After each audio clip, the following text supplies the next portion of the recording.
something yesterday and I forgot to do it, and we probably should do it. This is a public meeting. We probably should have the Pledge of Allegiance. Is that all right with you? Tina, would you lead us, please? I pledge allegiance to the flag of the United States of America and to the republic for which it stands, one nation, under God, indivisible, with liberty and justice for all. Thank you. Once again, appreciate you being here. I know, Tina, are we about halfway through or not? Slide-wise? Okay, well, discussion-wise, maybe not, because we have some important departments to talk about today. And I know we're well represented with fire and police, and we appreciate you all being here. And I know a number of counselors have had a chance to ride with fire and police, and I think that is the greatest thing. You get an experience of what they have to go through on a daily basis. I have a son that's a first responder in Texas, and he's a paramedic, has gone through fire school, and is waiting for a department to pick him up back there. So I'm very proud of him. I'm very proud of all of you. Well, and not just police and fire, and that's what I want to get to. Our city, every employee is an important cog in our machine that makes this work. I was thinking about this last night. What happens if our sewer department, for some freak reason, all the sewer treatment plants were shut down? We'd pretty quick end up with a mess, I would think. And having backups all over, that'd be quite a mess. Likewise with our water department. Rob, what happens if all, for some stupid reason, we had catastrophic?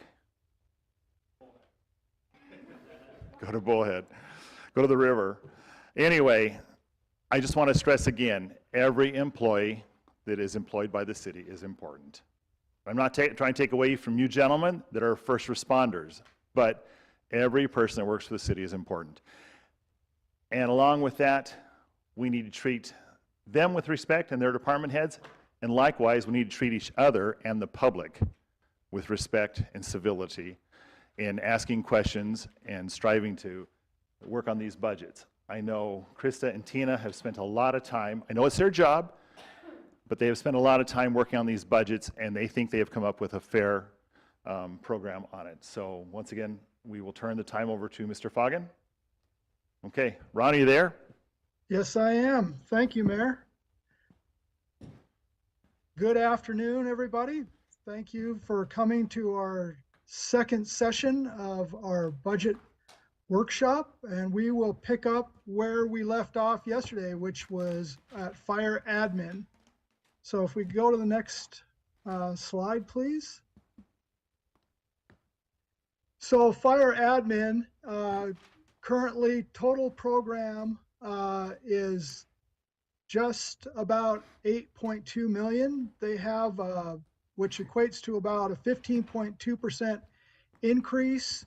Would point out that as we talked about yesterday, personnel and our internal services have seen increases, mostly in part to what we talked about yesterday with regards to market increases for wages. One thing that I would say about supplies and services is that is up 22.7%. There's some replacement items that are absolutely vital to the operations of the fire stations themselves, and also capital outlay is up almost 26%. Can we go back and to the explanation page, please?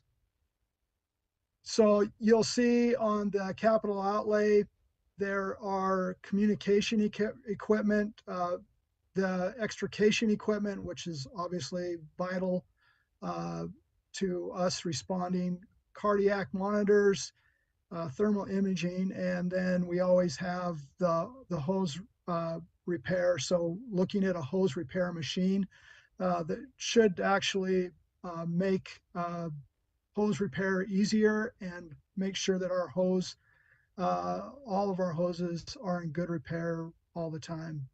And then you'll just notice on the services, supplies and services section, there's that replacement of the O2 sensors and gas monitors, the fire hose replacement itself, also the fitness room equipment, very, very important for our firefighters. And so that is what our fire admin budget is currently looking like. Questions?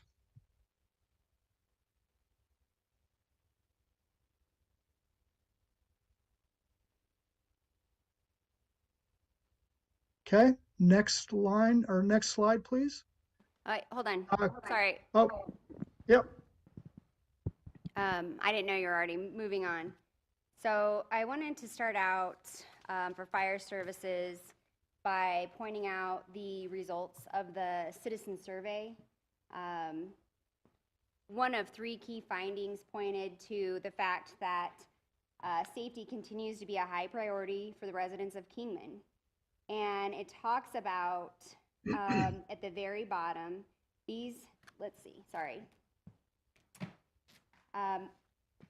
about how over the next couple years, focusing on public safety is a priority for our citizens. And I know that there's a proposed wage increase in here, and I did say that there were some departments. I wanted to talk about their individual plans when we got to their department. So that's what I would like to do right now, if that's okay with everybody. I am extremely concerned about the turnover at the fire department. I am concerned about the morale. I'm concerned about employee burnout from being shorthanded. And I'm really concerned about the fact that we don't have enough paramedics on staff all the time to cover our city. We're being put in a position where safety of our citizens is at risk, and the safety of our firemen if they don't have the staff necessary when they're going out on their calls, or the staff they need to cover the department. They're working a lot of overtime hours. So I'd like to look at the proposed steps. They're right in front of me.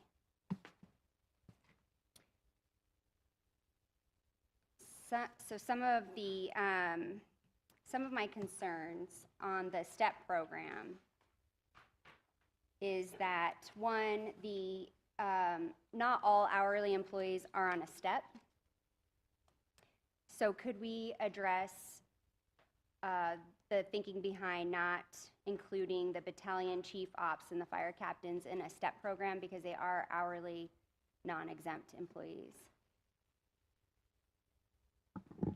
Mr. Foggin, do you want me to talk to that? I know you've got a lot of thoughts on that. Yeah, no, you go ahead and start. That's wonderful. So the leadership was removed from both fire and police. So we chose to do the STEP plan because we were listening to what the 2 departments were saying. We really want to have that defined benefit for an officer, that progression, the same thing on the firefighter. While the battalion chief operations is hourly, they are part of that leadership team. So that's why we kept them on the open pay plan. Okay, I don't know how the rest of you feel, but I know the fire department would prefer that those 2 job titles would be in the STEP program.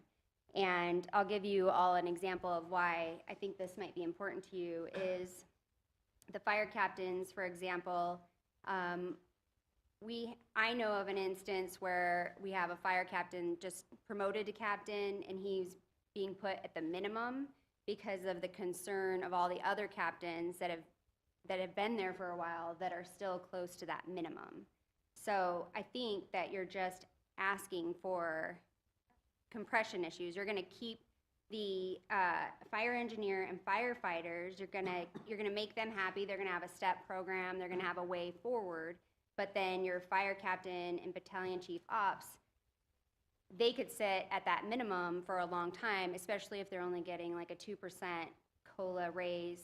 They're not being adjusted. So when you think about it, your fire captains probably have a lot of experience, they are very valuable. And so if they're sitting at the minimum, they are at risk of going to Bullhead or Havasu to make more money.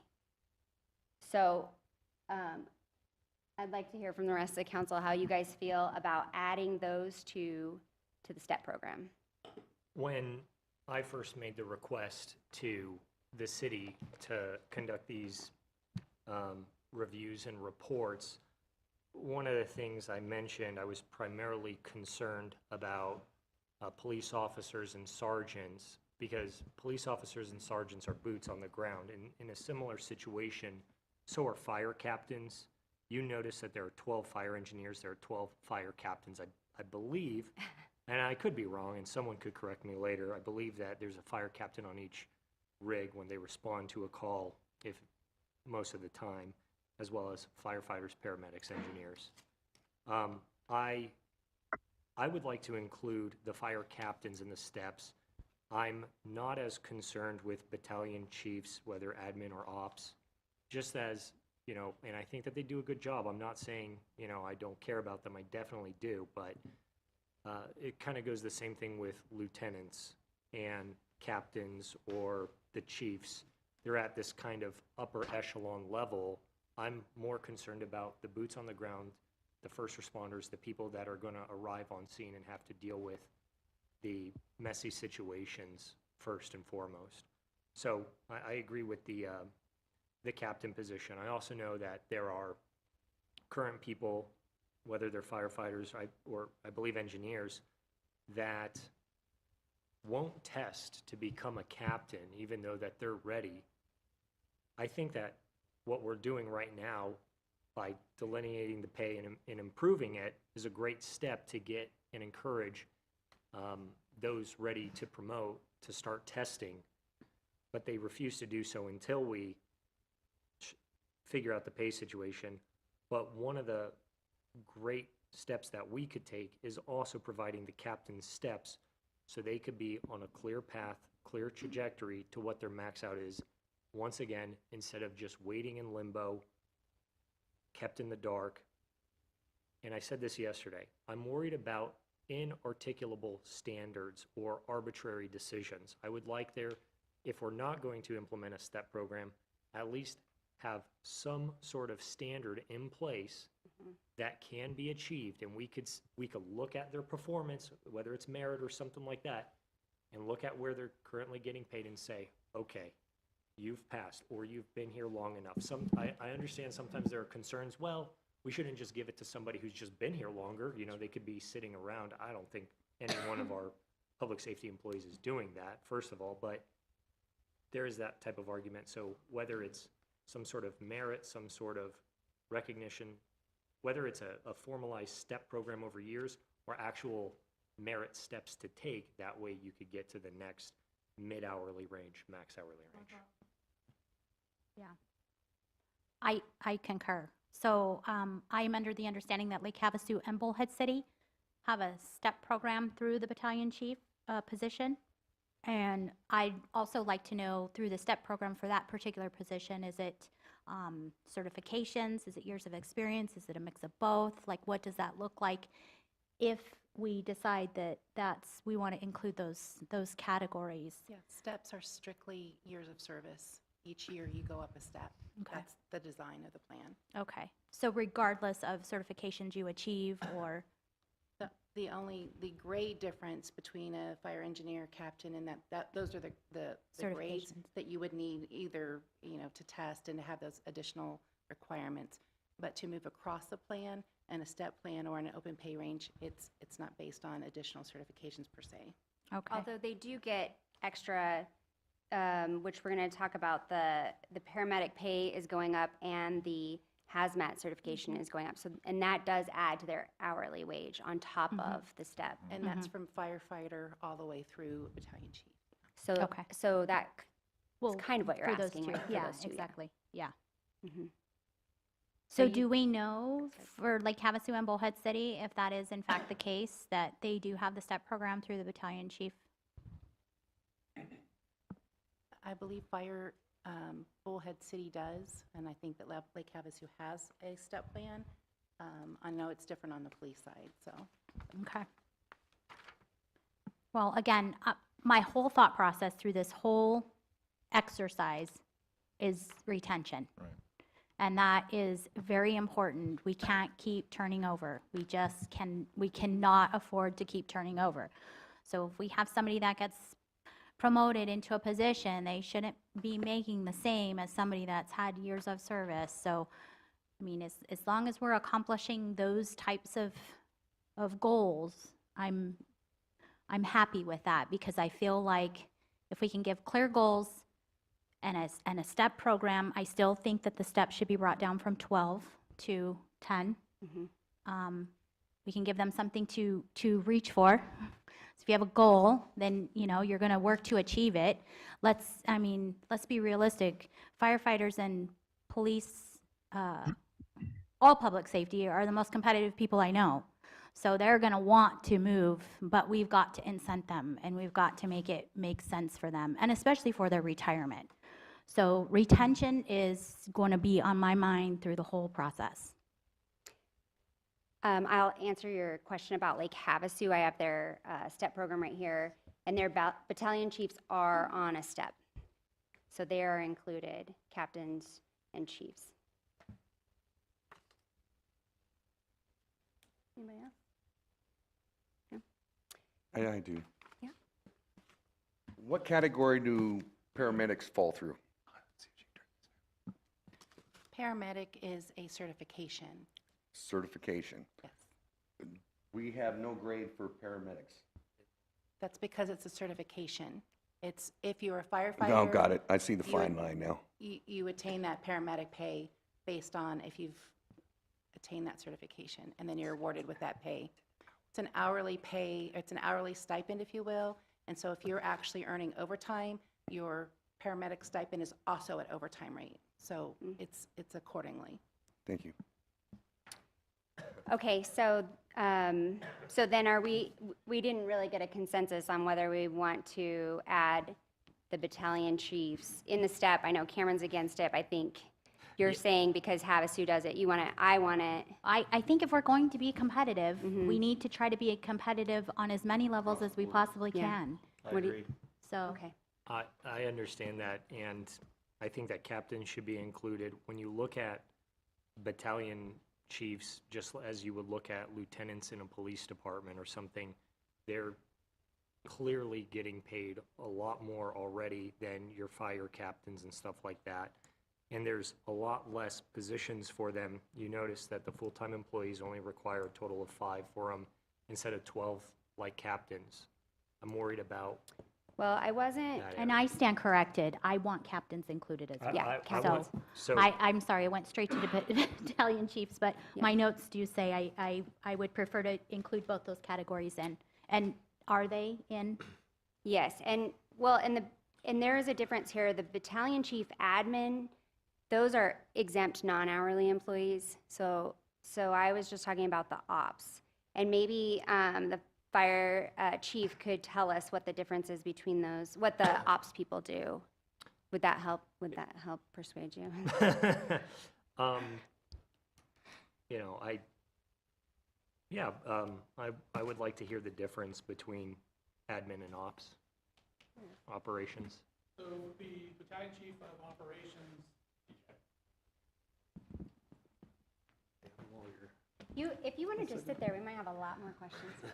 I was hoping not, but okay. Sorry, come to the grown-up table. The battalion chief of operations works on shift with the crews. They're on the 4896 schedule. They are based out of Station 22.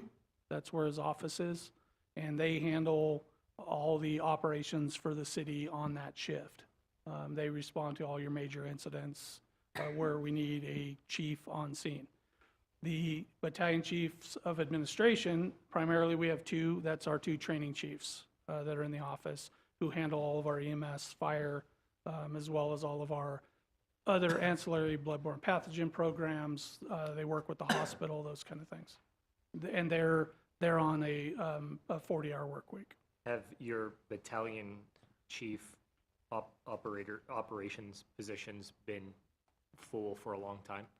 Not for a long time. We've had retirements that happen, and but the positions are full. Where we normally don't have an issue filling them because that's the best position in the department that everybody wants. So That's kind of what I'm getting at, is that there seems to be an extreme difficulty getting your firefighters, engineers, and captains right now. I'm asking if it's just as difficult to get a battalion chief in operations. well, so the challenge is if it's internal. If we want to stay internal, then I've got to get the captains, because they would be the ones that are eligible to test for battalion chief. I've got to get them in a position to where they would move up and test for that position.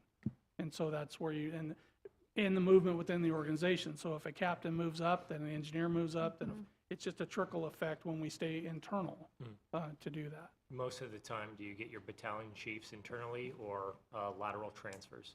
So normally your battalion chief's operations are internal. To get the admin BC, usually it's an external position, just because not everybody wants to, as we say, come across the street. They would rather stay in operations. Right, and it makes sense, but it sounds to me that there are a lot of individuals in your fire department chomping at the bits to get into a battalion chief operation position. Not necessarily. I mean, we do fill the positions, but when we test, I get 1 or 2 guys testing for one position, when historically in a BC position, a battalion chief position, you would get multiple tests. But it could be based on multiple reasons. It could be they don't have the certifications to be eligible to test. They just haven't reached that point yet in their career. It could be multiple reasons why they don't test.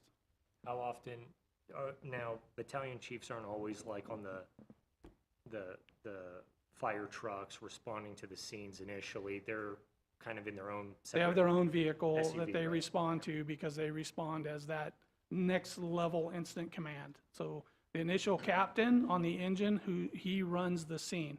When it gets to a level where it's out of his scope, or we have multiple resources coming in, that's when the battalion chief will go. If it's a 1 engine response or 2, a captain can handle it. You get to where you have multiple agencies or resources coming in, you need that next level of incident command, and that's what the BC brings to that. And he responds in his pickup at any time in that 48 hours that he's on duty. He'll respond straight to the scene to cover that incident command function. Thank you, Chief Yeager. So I think given that, I'm just looking at it, so we agree we'll add the fire captains to the STEP program. Wait, you shouldn't go anywhere. And then you do have this issue of possible compression, because now this fire captain is on a 10-step program moving up, and the battalion chief is looking at COLA raises. So very quickly, these captains could be on the path to making more than their boss, who is on the ground with them And has been there for multiple years. and has been there for a long time. Thank you for bringing that up, because I was going to say the same thing. We're going to have compression issues. Right, it will compress. So, yeah, I'd like to see them both definitely added. Have we had that happen, Chief? Is that happening? I apologize as what happened. Well, okay, and along these lines, for example, and I was asking Vice Mayor if she knew, let's say you have an engineer that's been with the department for 5 years. He wants to test to a captain. Does he go to the bottom of the captain's step, or does he go to the 5-year step because it's based on service with the department? So we have in the past, at least the year that I've been in my position, I've worked with HR to make sure that they're slotted correctly. Okay. Because that's been our issue over the multiple years of why an individual would not promote, because they were making more here than starting. So HR has done a great job with working with me, and not so much in the fire department, but specifically with my dispatch center. We had slotting challenges, and we've cleaned quite a few of those up. But it does happen, and we still, to this day, catch 1 or 2 that we have to correct. But we've, again, HR has been great in helping me fix those issues as we move forward. But Okay. again, I've been working on it a year, so.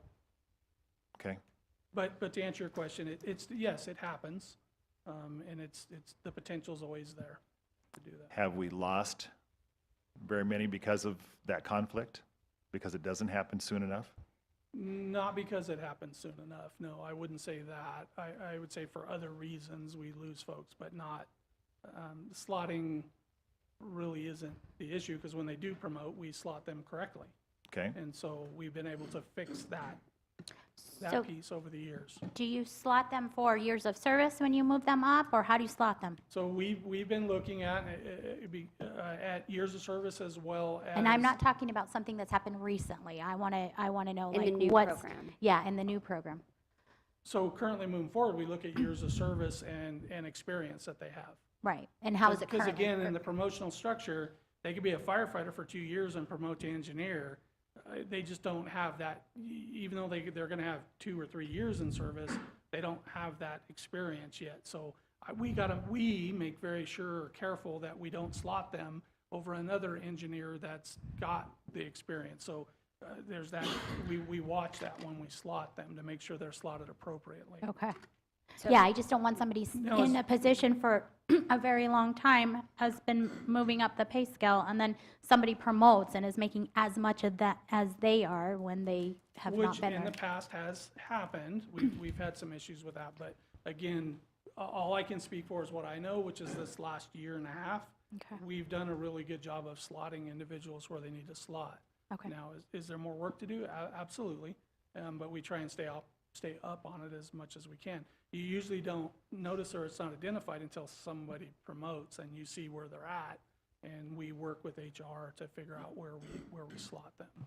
But do you think that it's a problem for people not wanting to promote for fear that they may fall into that?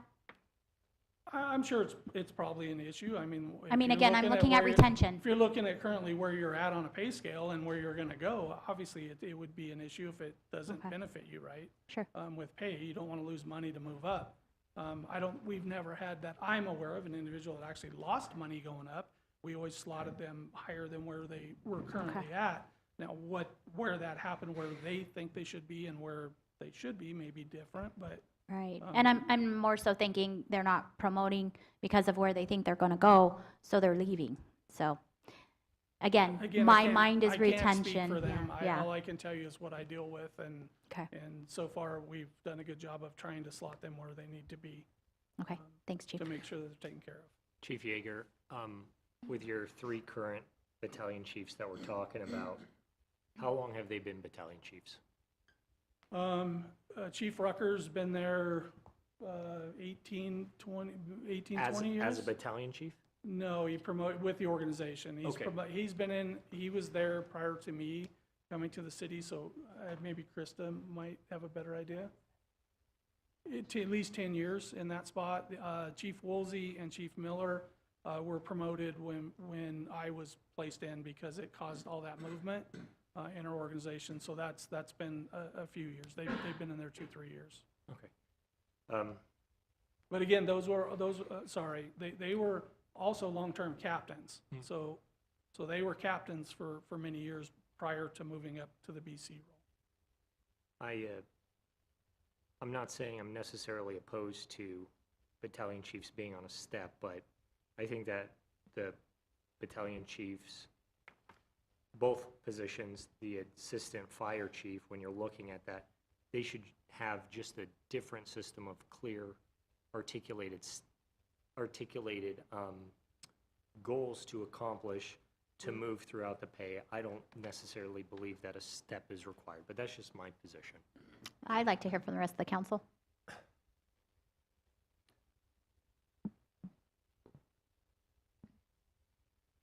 I believe that the captain definitely should be. The next one, I'm not sure on. I would go either way on it. Okay, I feel that, definitely the fire captain needs to be, and I believe the battalion chief ops needs to be included as well. Yeah, I think you might run into a situation where these fire captains, you get some openings as a battalion chief, that spot opens, and then these fire captains might be like, well, why would I go up when I know I still have steps, and every year I'm gonna go up this much, but these battalion chiefs, they've been getting a 2% raise every year, or 1%, some years no COLA raise. So they're guaranteed raises on that step program, but the battalion chief ops who who's, like I said, they're working with them day to day. Those guys, if we don't put them on the STEP program, they're not gonna have these regular wages, it's not gonna grow as quickly, and the fire captains going up all the steps will likely start reaching the newer battalion chiefs in pay, because you're gonna compress if they're not all moving up, and since they're all working together on the ground, they've gotta be added. Sean? I agree. Short and sweet. Okay. Yeah, the on-the-ground boots definitely need to be taken care of, in my opinion. I agree with Counselor Ward and Counselor Pat. But I can also see the benefits. I'm torn about on the ops side, on the battalion chief ops. But I do firmly agree with Counselor Ward and Counselor Pat. Chief, since you're on the spot real quick, you had mentioned other reasons for attrition. Can you share with that some of the reasons you're hearing or what you're seeing? It could be better opportunity at another agency. Okay, It could be, well, for us, historically, lately, it's been retirements. We've lost a lot of folks over this last 2 years in retirements, right. which causes a ton of movement in our organization. And then certainly, I mean, it's on the table, compensation. But again, that you know, it's up to that individual on really why they leave. As far as leaving disgruntled, we haven't had any. We lose folks that don't want to leave, but they leave for whatever their reason is. Okay. Hopefully that answered your question. I have a figure here that I got from the union, and in the last 4 years, they've had 22 members of Kingman Fire leave, and 6 members were to retirement, and 16 others were for other reasons that they didn't track. So that goes a little back further, because I know you've only been here a year, but that goes back a little bit further to let you guys know that we are losing quite a big number of firefighters. Okay, so to move on, the next item I have on my list is that we should shorten the STEP program, I think from 12 steps to 10 steps.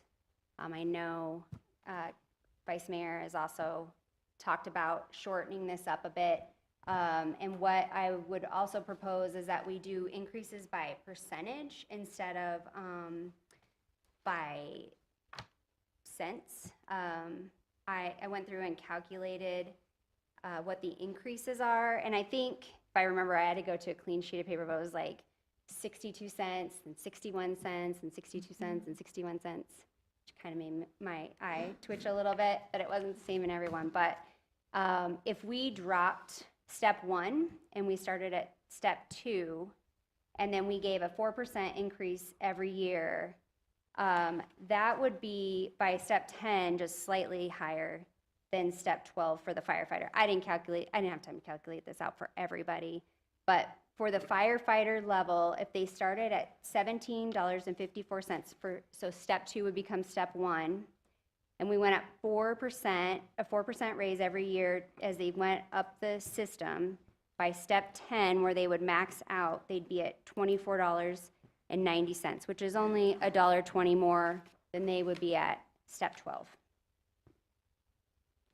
What was that last figure? $24.90 at step 10. Okay.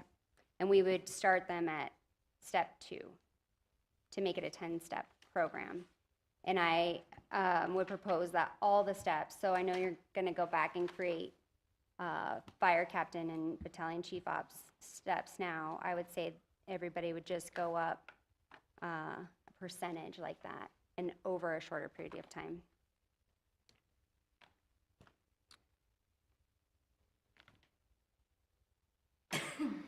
I agree. I think this would help the retention. I agree also. I support that. Okay. Sounds good to me. I did a calculation pretty much the other way, or a different way. It was, you take step 12, 2370, you subtract 1693, I forgot the number you get, then you divide it by 10, and you increase it that much. But I could go either way. But, you know, it's just a different way to get 10 steps instead. Right. It's the lawyer way. It's the lawyer way, yeah. Did we have a 10-step program before and we went to 12? Or has it always been 12? We didn't have a step program. We didn't have a step before. program at all for the firefighters. Okay. Previously, they had a step system. The 12-step program was adopted off of Lake Havasu's 12-step system. See, one of the things I like about a 10-step program instead of 12, when it comes to retention, and this is what other places do, if they can't pay as much money as the other places, they try to max you out quicker. That way you could earn more money over the shorter amount of time, because it does create an issue when you're looking at places like, well, for instance, Bullhead City Police Department and Kingman Police Department. Bullhead pays significantly more, but if you can get more money quicker, you'll eventually make, hopefully make a little bit more on the earlier end and want to stay with the department due to your, like, the camaraderie that you build in that department. So I definitely like the 10-step program. I know that other agencies do that when they can't match the price point of those other agencies. So council, what's consensus? 10 or 12 steps? I Sounds like support it. 10. Sounds like everybody's on board with 10. 10. Okay.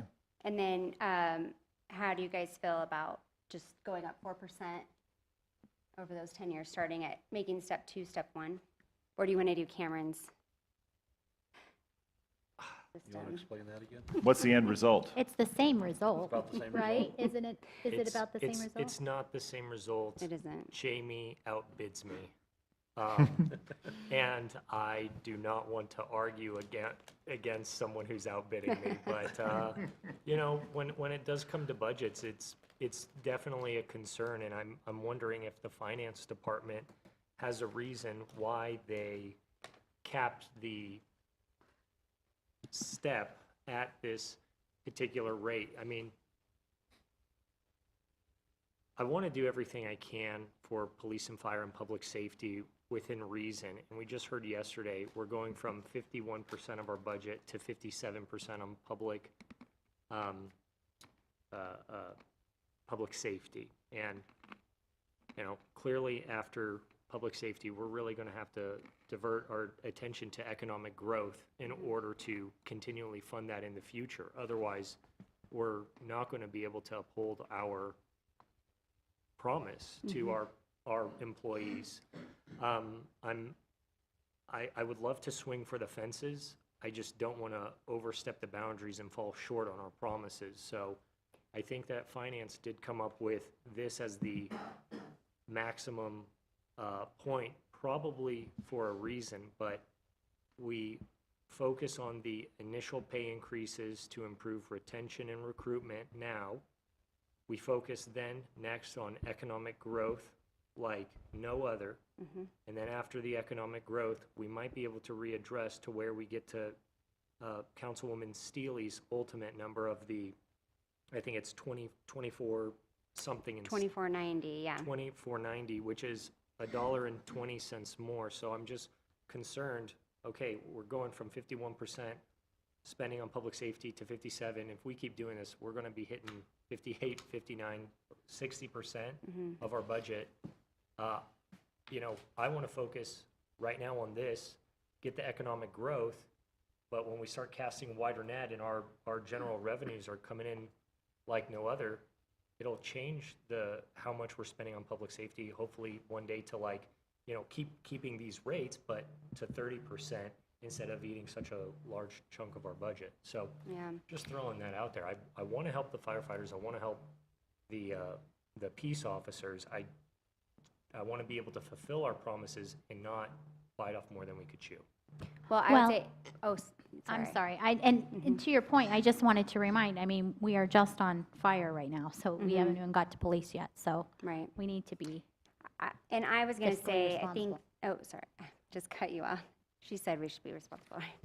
I think, right, we need to look at what we're saving in retention and how that pays off. We saw what the previous raises were. They're, 2% COLA here, 3, or, the adjustments that they've made to pay over time is what's still keeping us in a place where we have turnover. Our pay rates are not high enough to keep people here and in these departments. So if we don't swing a little harder, right, for the fences, if you're not giving like a 4%, they're just getting 2%, for example. That is probably not enough to keep up with the increases that Bullhead and Havasu are giving. So, and their pay is already higher. So it's almost like the steps might not be enough if we don't make them shorter and at a little bit higher of a rate. On the same token, they have 12 steps, we have 10. Yeah. So we're trying to get to that maxing out point quicker Right. than they are. So it's just a trade-off is what I'm saying. But I also want to know what other council members, first finance, if there's a reason for this, because would Councilwoman Steely's proposal change the dynamics? And I'm sure it would. And it would, but there was a reason for that. So in addition to just moving through the pay plan and making sure that every year we can afford to move our police officers and firefighters through the steps, we also need to adjust the plan itself and make sure that we're staying competitive. So the reason behind it was to get them through the steps and give a COLA each year as well. And so we still need to try to do that. And so if we're now increasing the steps to 4% and still wanting to do some sort of 2 or 3% COLA, that's a pretty hefty chunk of the budget. And so that was the reason behind that. Thank you for asking. so before I make a decision between you two, I would like for you to check some math for us. Just, a 4%, which is what Counselor Staley, versus Cameron's way of doing it, subtracting the beginning from the end, dividing it over 10, correct? That would be it. Yeah. I'm seeing 3 cents, but I'm not sure.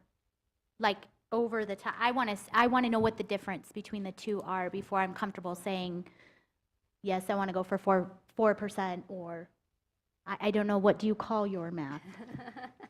And economic impact of the budget. I know that's really reaching there, but the other 2%?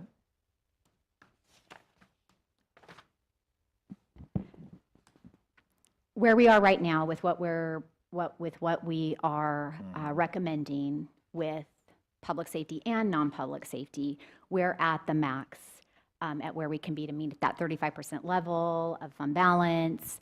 But dollar amount wise, and Mr. Foggin might want to chime in, it would just change what we can do for the non-public safety employees. And once again, I think we always need to remember that too. Well, Percentage-wise of our employees that work for the city. wouldn't we be able to make some other cuts to the fire admin budget, like cutting out some of the capital outlay? I know they've got in the CIP budget several remodel projects that have been sitting here for years that have never happened. I mean, couldn't we allocate less every year for some of those projects that frankly don't happen anyway, and use that money towards giving them their raises? So as Mr. Foggin spoke to yesterday, we want to be careful with one-time monies that we're using, so just cash reserves versus making sure that we can fund those monies over time. So if we can cut something in the fire budget that is one of those recurring costs, that they have every year, absolutely, we could take care of it that way. But if it's just those one-times, then we would want to be careful with that and evaluate that. So don't we though assume, I mean, just over my years of doing this, that each department sort of always gets a piece of that CIP budget? And we call it one-time money, but every year there is a lot of money that's given to CIP, and then it gets sort of fairly doled out to everybody. So it's not like really that money doesn't just come one time. Every year, there is that pot of money for CIP. And if we just said, okay, in the future, fire admin is going to see a reduction of 10% to their CIP allocation because we instead are using that on pay. Am I crazy? Doesn't that work out? As long as they're not requesting additional projects and they stick with just the 5-year plan that they have, then it would make sense if they're willing to do that. But I know they've got fire engines and apparatus replacements and whatnot, so you But could certainly look at it that way. This increase that we're talking about is not equal to a fire engine. No. It's more equal to like less than one remodel project. We could certainly look at it, absolutely. But the argument is too, there's a quality of work life. Like some stations have been remodeled. Don't you think some of the other stations, the guys want that same thing? So you have to consider that too, and the quality of work life that they have and their surroundings while they are at work. So cutting out those one-time projects, that could be critical. That could also be just as damaging for attrition too. Well, Yeah, in speaking to the fire union, they actually would rather have the raises than the upgrades to their fire stations. And if it was truly, if this was truly a priority to upgrade these stations, those projects wouldn't have been sitting on the CIP budget for 4 years. We would have pulled the trigger, executed those remodels for them. I don't know why they haven't been done, but I do have the past CIP, and they have sat there for many years. And because we're not talking about wiping out all the money they have available for a remodel, we could still remodel them. We wouldn't do them all in 1 year the way that they're sitting on CIP right now. It's just a cut. Or maybe they still get a remodel on that station, but the project's been reduced or cut or spread out over 2 years. Or I guess I'm just saying this 4% plan is not going to cost us that much more. And so there is a way to move that money from here to there so that we're not going over budget or making this unaffordable for the city. But what's going to happen is we will have to cut budgets in other areas from other departments to make this all happen. And so that's something we need to consider too. We really need to see what the impact was before we can actually make a total decision. We need to see what that impact is going to be on what you're But I was proposing. just proposing that we only impact the fire budget for the fire raises so that the rest of the organization doesn't carry the brunt. We will absolutely look at it and see what we can do to make this plan a reality. And we're going to say something. I was hoping to get input from our other council members. Yet again, Jamie and I are close, but not seeing eye to eye. Like I said, I want to help our public safety. I want to do everything I can for them without selling ourselves short or biting off more than we could chew. Exactly. I want to be able to meet those goals and make it a reality, not just, swinging for the fences. I understand, but I'm also concerned that, a lot of people are going to be in Councilwoman Steely's corner. She's outbidding me, no question. I want to focus on the current increases right now, and then a mad dash towards economic improvement, and then, once we're casting bigger nets, once again, redress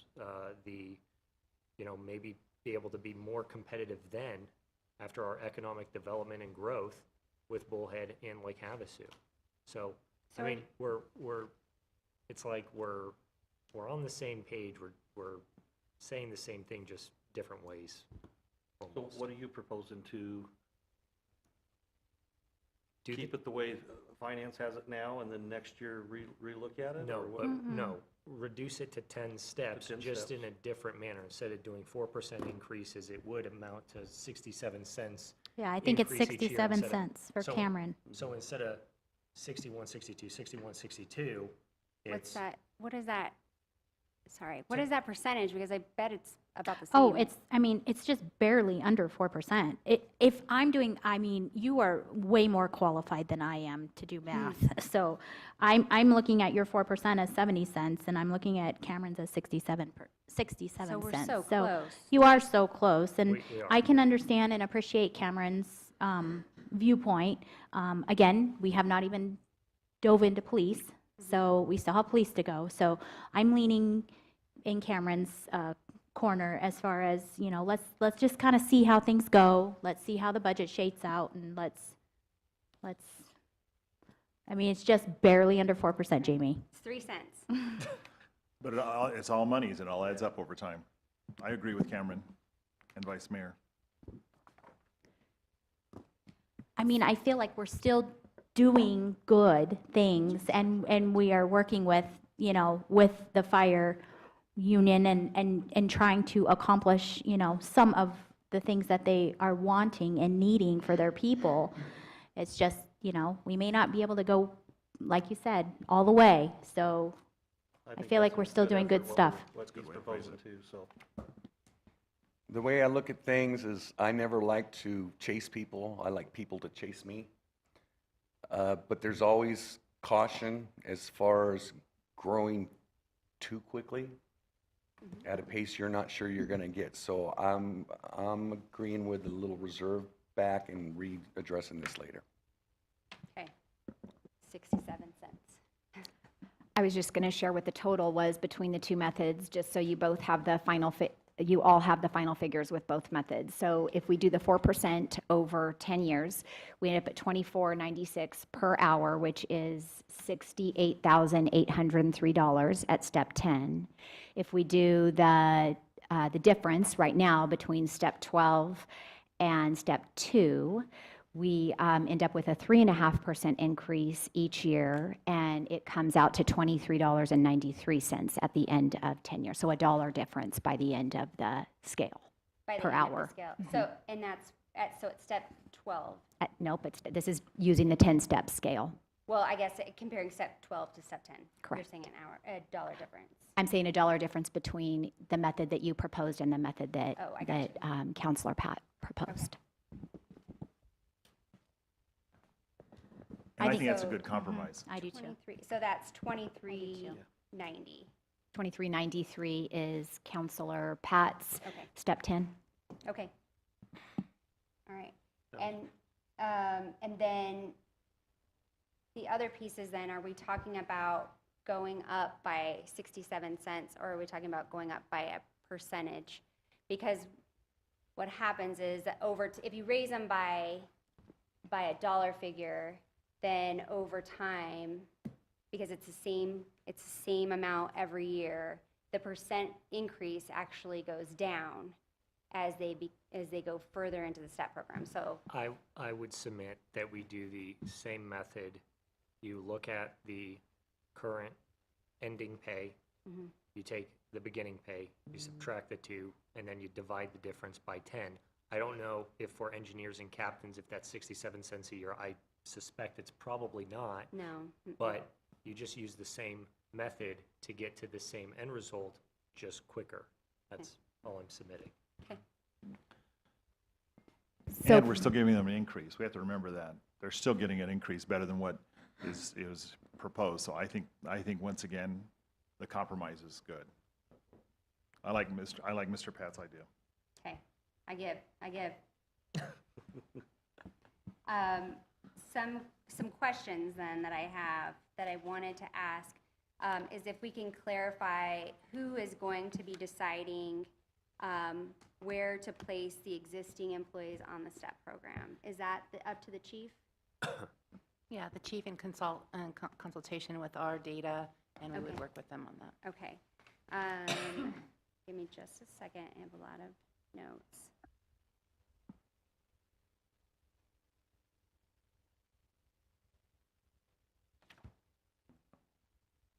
This is, yeah, a couple days worth of work.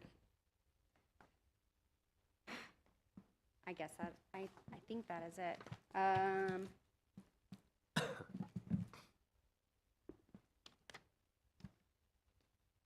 Okay, So while Counselor Staley's looking for additional information, I'll just say in the slotting in the market process, it's not going to be very difficult because if you're a 7-year employee, you'll be placed on the 7th step of the program.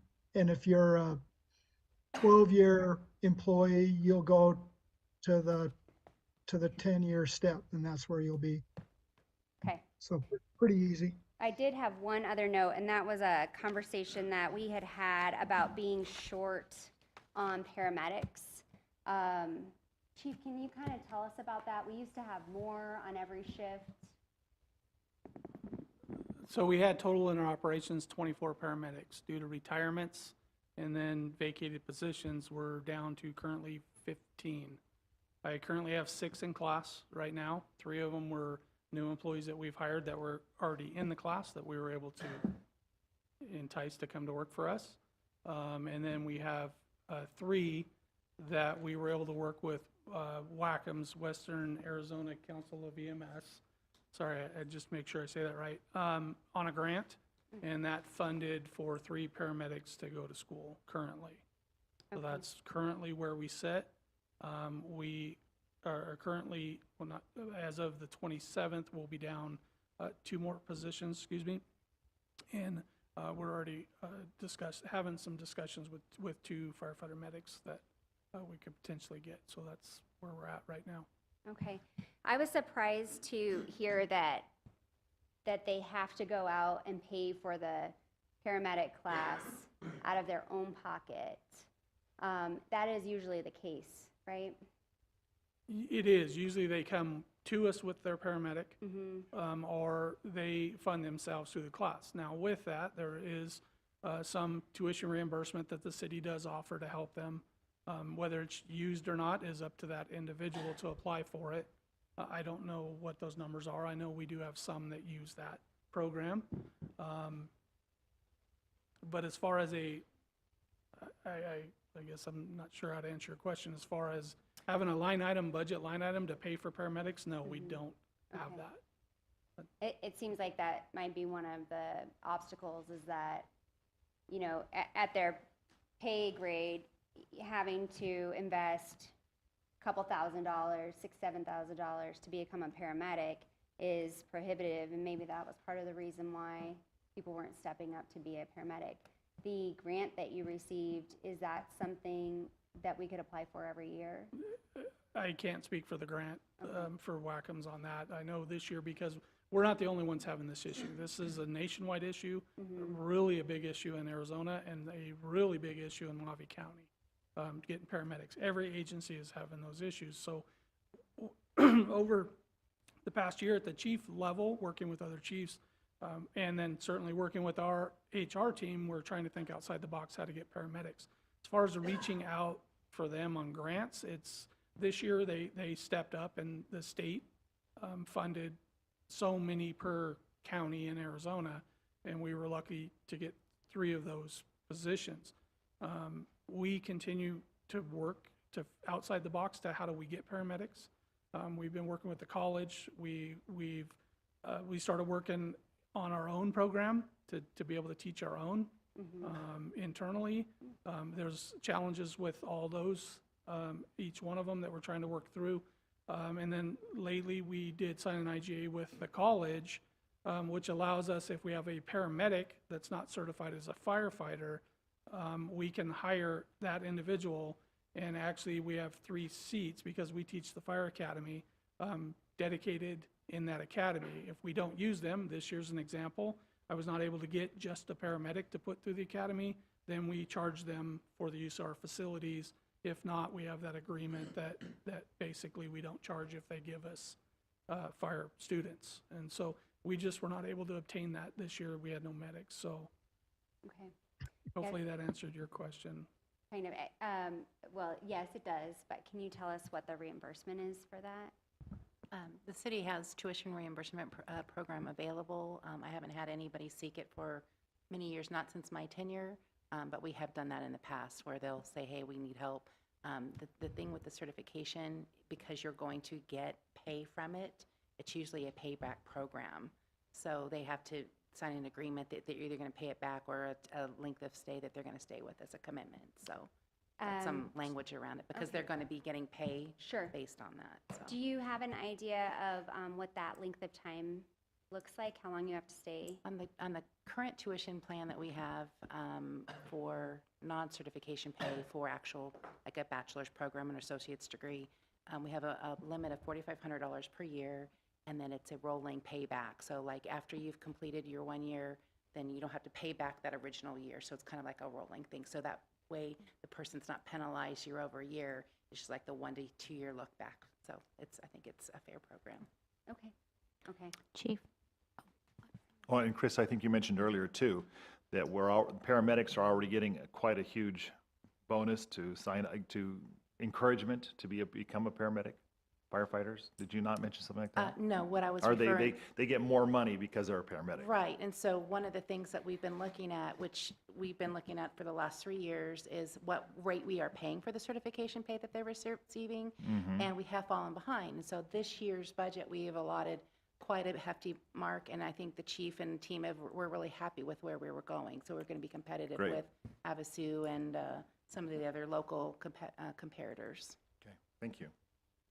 Chief Yeager, is the paramedic class taught at MCC? That is correct. There's other, you can go through another, Wizard Education's another one. We tend to not go, they're a little more expensive, but the community college does offer the paramedic Is program. there any possible partnership with MCC to help us field paramedics? So we work with them all the time. We recruit from the classes. Our internal employees, a lot of our paramedics teach that class for the college. Again, they work for the college when they do that, but we do find out who I need to go recruit from. So we have a heads up in that. As far as the college program, they're just the site teaching facility. They don't hire them. They just teach. Okay. It's like any other college course that an individual just signs up for, and then once they're certified, they can go wherever they want. Okay. I was just trying to think outside the box about incentive to get more students. So working with the college, obviously we promote the program. We try and do as much promoting as we can internally to get students in that program. It's been a struggle for many years. Really, especially since COVID, it's just very hard to get paramedics. A lot of people just don't want to go down that field to do that. So it's been a struggle. It's been a real struggle. Okay, thank you. And again, not just for us. It's been a struggle for every agency that I deal with in the state. So Chief, you also have, you share, I know at least one paramedic with AMR. Is that correct? Well, we don't share. Well, with share, I AMR. mean, If they come to AMR work. sends a BLS unit to one of our calls and they don't have a paramedic on it, then our paramedic has, based on level of care, if it's an ALS care, they have to get in the ambulance and go to the hospital, and then the engine has to go pick them up. And that's just because our paramedic is the highest level of care on scene, and he cannot release that patient to a lower level, say an EMT, without permission from the emergency room doctor. And so if you have a critical patient and they send a BLS unit, which happens frequently, then our paramedic has to go to the hospital with that patient. As well as we also respond in if we have a CPR call, our paramedic will get in the back with their paramedic, and it just increases the level of care. That's common practice. We have done that forever. Okay. Excuse me, Chief, can you speak to the fact we have some part-time paramedics? So with that, That's kinda where I was going. we have our squad program that you guys are familiar with. We do have quite a few part-time paramedics. I think we're at 5 or 6 right now, and always recruiting part-time paramedics. And that alleviates the reason behind, I don't have to sell the squad. You know how well that performs for us. It keeps our big red trucks in the stations. And again, it alleviates our paramedics that are on shift that day from running more calls and gives them that break that they need. So is there no room for a full-time to eliminate some part-time? There's, listen, as a fire chief, I'm never going to tell you there's never room for full-time people. Again, it's just, it's the budgeting, right? It's how we have to work well within our budget. And I've worked with Manager Foggin on that. to staff that. I'll be honest, as the fire chief, I'd love to tell you I'd like to have one in every fire station. Keeps the fire trucks in the station. It's just, it's expensive to staff those. Okay, thanks. But it is a validated program, and it works very well for us. Mayor, excuse me, we just ran into some technical problems. Okay. The computer just said, hey, we've got something wrong, and it just reset on me. Yeah. Then, sort of 5 minutes at least, Yeah, I and think sort we of play lost it by ear. Keep an eye in here on Jerry and Krista and Tina and see what's going on. Saved Thank by the you. bell. Some hackers got us out of the rest of this meeting room. We're supposed to be in Vegas. Mindy's already there. She flew in from Phoenix.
So are we done with fire admin? What else? Okay, Because we have a lot So- more to cover. yes, but I have questions. So you have some information on turnover costs and retention. Is that I don't have the turnover costs. I sorry. have the turnover trends. You Yeah. had mentioned yesterday, and I Yep. said I would bring those. So I do have some handouts that I can provide you. It's got all of city for 2020, fiscal 20, 21, and 22, and then year-to-date through February of 23. It's also got like the individual departments. You can kind of take a look if you want. perfect? Thank you. I think this will be helpful. So I wanted to give her a chance to give those to us now.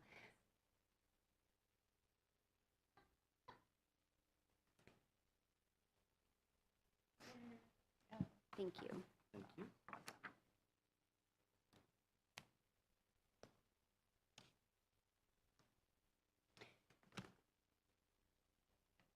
And then my one last question on fire was about, you had mentioned, Krista, that the paramedic pay does receive overtime, but I'm hearing that it doesn't. It's just a straight rate of the $339, and if they're working overtime, that does not increase. Is that, No, Can you- that's, it's not overtime?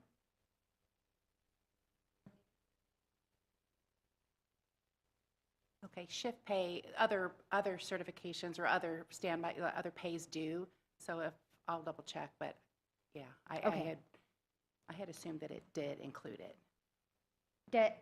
and then the question would be, does it need to?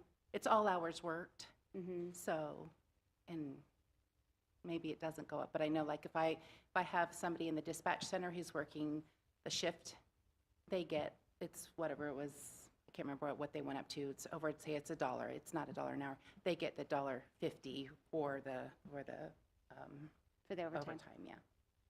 It seems like it should be eligible for overtime if they're in overtime hours. Okay. All right, done? Okay, moving on then. Actually, All Manager right. Foggin, go ahead. All right, good discussion. Appreciate that. All right, community development, of course, this is underneath the fire department. That's why it's actually showing up here. So if we can go to the next page and just show everybody the numbers for community development. Maybe.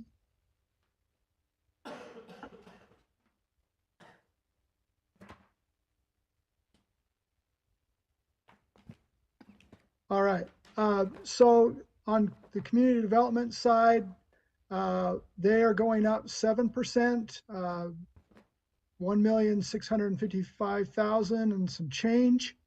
And in their services and supplies is the large increase, 16.1%. Can we go back and just show everybody what that's looking like? So this is maybe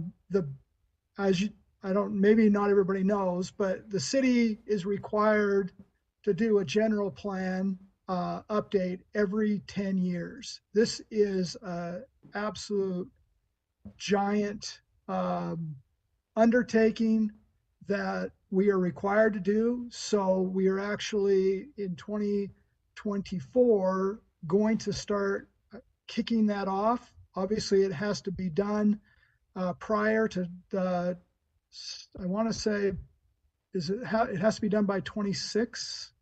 Is that what I recall? Anyway, it will actually be for the start of our 2030 fiscal year. So that is the big increase in community development. Other than that, pretty standard items. Questions about community development? I was just going to share that it's the November 24 election is when the general plan amendment needs to go on the It needs to ballot. go. That's what it was. Yes, thank you. I appreciate it. So that's actually something that the citizens vote on and is again, required by state law to complete, so.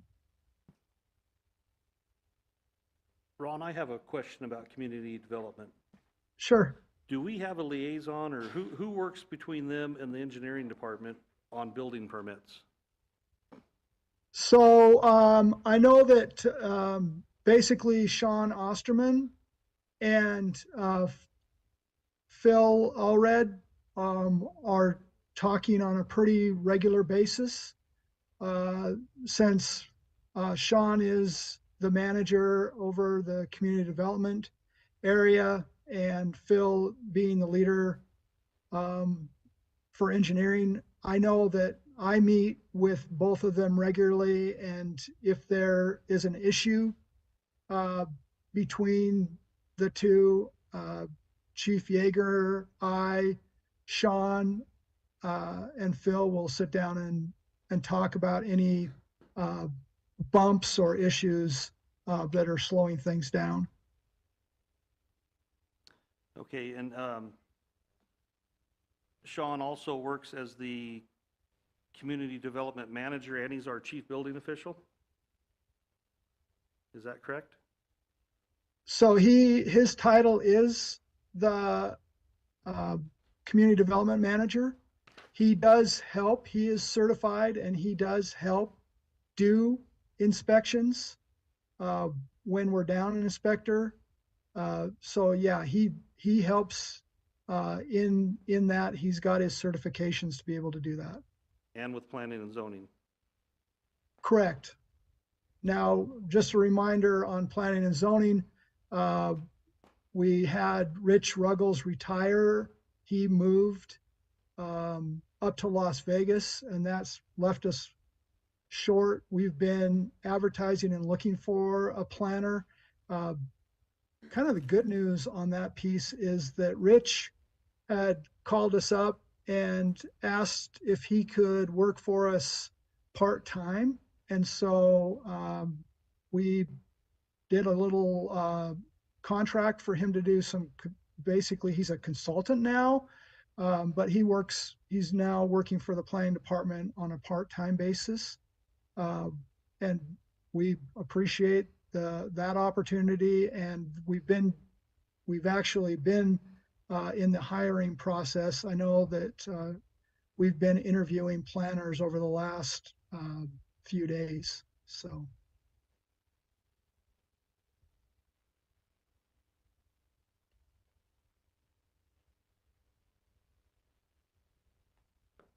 Any other questions on community development? Council? All right. I'm just concerned with all the growth we're gonna probably be seeing once the off-ramps start, that we're gonna definitely need some help in that department, and hopefully we can fill that position, but I'm really concerned about having a liaison for the continuity between the two departments to get these building permits out. I have a lot of concern on that, Ron. Yeah, and I think we talked about that, and that's definitely when we're able to fill that planner position, that will be a huge help. And with the conversation we had yesterday about the assistant city manager position, that will certainly give us the ability to provide more admin support and continuity between the departments.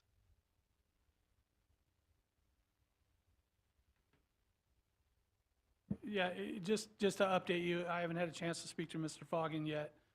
We did do interviews the last 2 days, and we plan on making an offer. It's either going to happen today or tomorrow to an individual to fill that. Well, planner position. some good news. So I Thanks, just wanted to Chief. share that. Appreciate that. Yeah, that's great news. Well, since you're there, Chief and Manager Foggin, do we need more than one?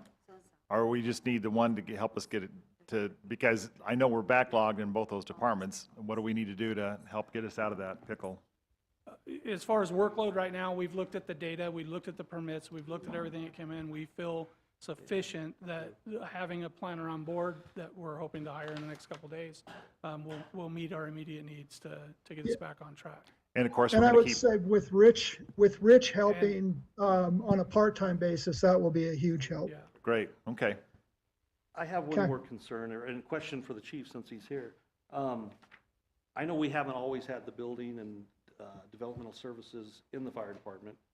Would it be beneficial for us to go back to having a developmental services manager and taking it out of fire? Director?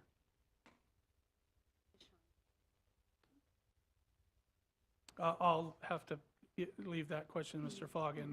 We manage it Uh, today. I think I well- manage it effectively. But again, Okay. that's up to Yeah. Mr. Foggen. I think the chief and his team have done a great job. Just kind of for those that don't know the history of what happened and kind of the struggles that we've had with this area was that we had a person that was running, kind of overseeing inspections and planning, leave the organization, and it fell to the fire department because they had a qualified person. I would say that over time, that transition has actually seemed to work. It's not the normal scenario, but we did attempt to fill the community development leader position for, boy, we looked for a long time, really didn't find anybody that was qualified. And that's when we were able to identify an internal candidate, which was Sean, that has really stepped up. Like I said, he's educated himself. He's gone and got more of the building inspection side as well, so that he's able as a leader to help there, as well as he's really stepped up with Chief Yeager's support and turned into a real leader in that area. So I've been pretty pleased with the fact that we were able to find an internal candidate that's been a strong leader and also has been willing to gain knowledge to be even more effective in the position. So I was here when Gary Jepson was here. I wish I hadn't just put this candy in my mouth. And this is not a slight to you, Chief, at all. I think you're wonderful. But it is kind of weird that all this building departments are under fire, and especially with all the growth, that just might be a lot to handle, as we see all these interchanges coming through, because you're essentially doing two jobs with like two different department heads right now, right? Said 3, I have dispatch as well, communications. 3, right. Can you tell me, do you know what the backlog is currently for permits and projects? I cannot. Okay. I can get that for you, but Yeah. I don't know what the number is right now or where we're at. And we'll continue to monitor this, obviously, as Well, I we're think looking. Manager Foggen, Oh, with all due yes. respect, I think we've been monitoring this at least for 2 years that I've been on council. So I really feel like there's time for action. So I feel like it's the will of the council to figure out what we need to do, because we are being proactive, looking ahead to all the growth that's going. So that's where these discussions are coming from. So with all due respect, I think we're out of time to monitor this situation.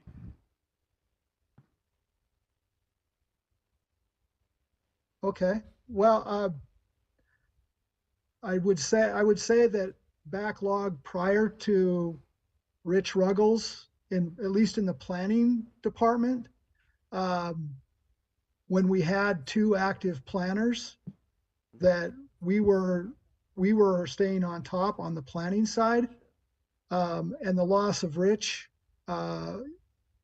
was huge, who had been a long time employee, basically the leader in the planning department.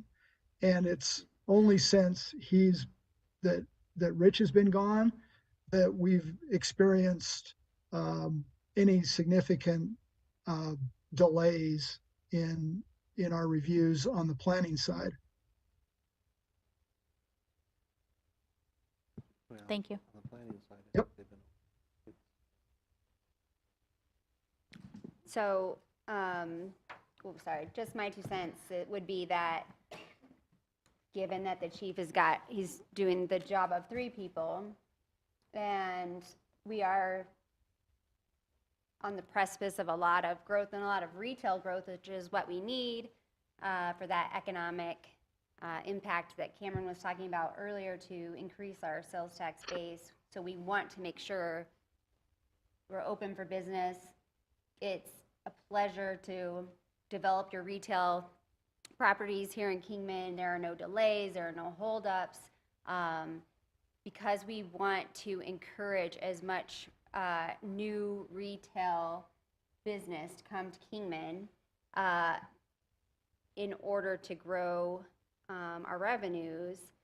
I think it would be worthwhile to talk about getting a development service director to oversee like planning, code enforcement, building safety, in order to always have a manager there that could work on making the most efficient process possible for the people investing in Kingman. Okay. I agree. And I think Sean Osterman has done a great job, in the building department and managing the planning department, but once we get busier, is he gonna be able to handle that? Because, his background is not planning and zoning. His background was fire and then got thrown into building, correct? Well, he's been a fire inspector. He was on the inspection side. Correct. But I'm Yeah. saying he doesn't have a whole lot in planning and zoning, and if we get busy, looks like we are filling a position, but, I think we need a director, somebody that is educated in planning and zoning to be the director there. Right now, we have a building official fireman running planning and zoning. Okay. Anybody Fair. else? Yeah.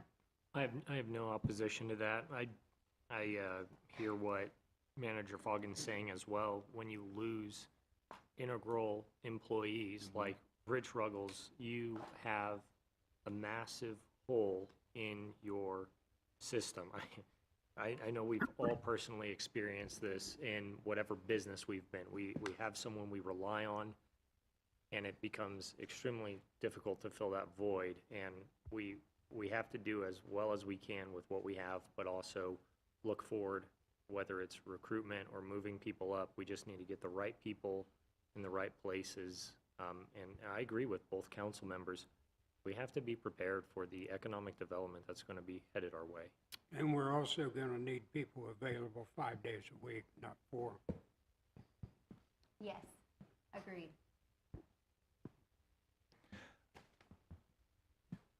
Okay. But, Oh, go ahead. and I agree, but also tempering everything besides, we still have to watch budget and be able to pay for this stuff. We're having growing pains. And hopefully, as you have all mentioned, that with this new growth, we'll get some sales tax. What do we do first? It's a balance. Yeah, but the 5-day-a-week thing's a matter of changing hours. We work, 4 10s? Well, certain departments work 4 10s. Yeah. So I think to answer that, like, which comes first? I met with 3 Allo guys, and at least one of them said, and I think the others would agree, but they said Allo would not have come to Kingman if they would have known how difficult the process was going to be. Havasu is already up and running because their process was so much easier.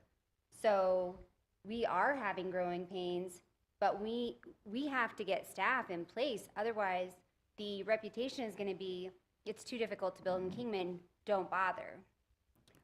somebody else had mentioned that there's a company that makes metal buildings. They charge a $4,000 surcharge if you're building in the city of Kingman because it's more difficult.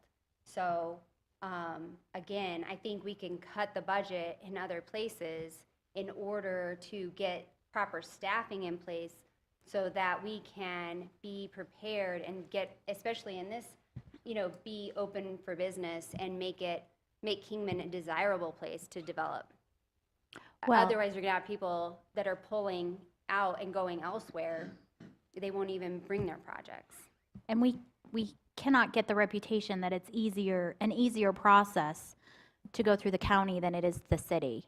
That's just, I've talked to several people that feel that way, that it's an easier process to go through the county than the city. So we have a reputation that precedes us, and we need to make sure that it's the right reputation. Yeah, I mean, just to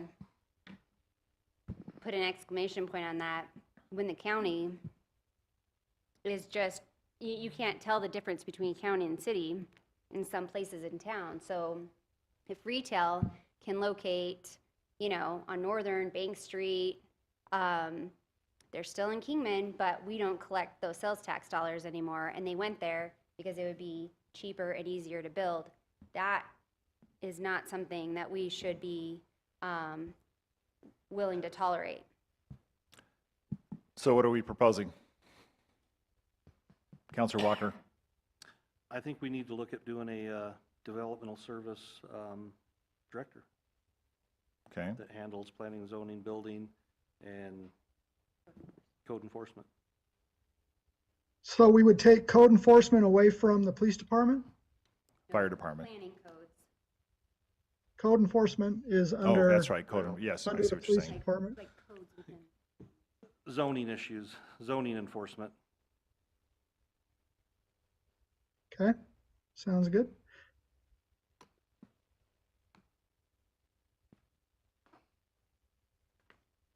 Everybody sort of on that page? Okay, Yes. we're good. Are we done with community development?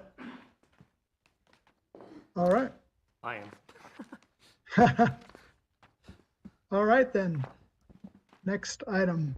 So our dispatch center, the dispatch center is increasing their budget by 12.2%. That will put them just over $2 million. Really not a lot of change other than the personnel and the city internal services. Their supplies and services at almost 13% increase really are made up of they're having to replace old copiers and their filing cabinets. Chairs are extremely important in what they do. And then there's a new setup for the timekeeping system and scheduler for the dispatchers.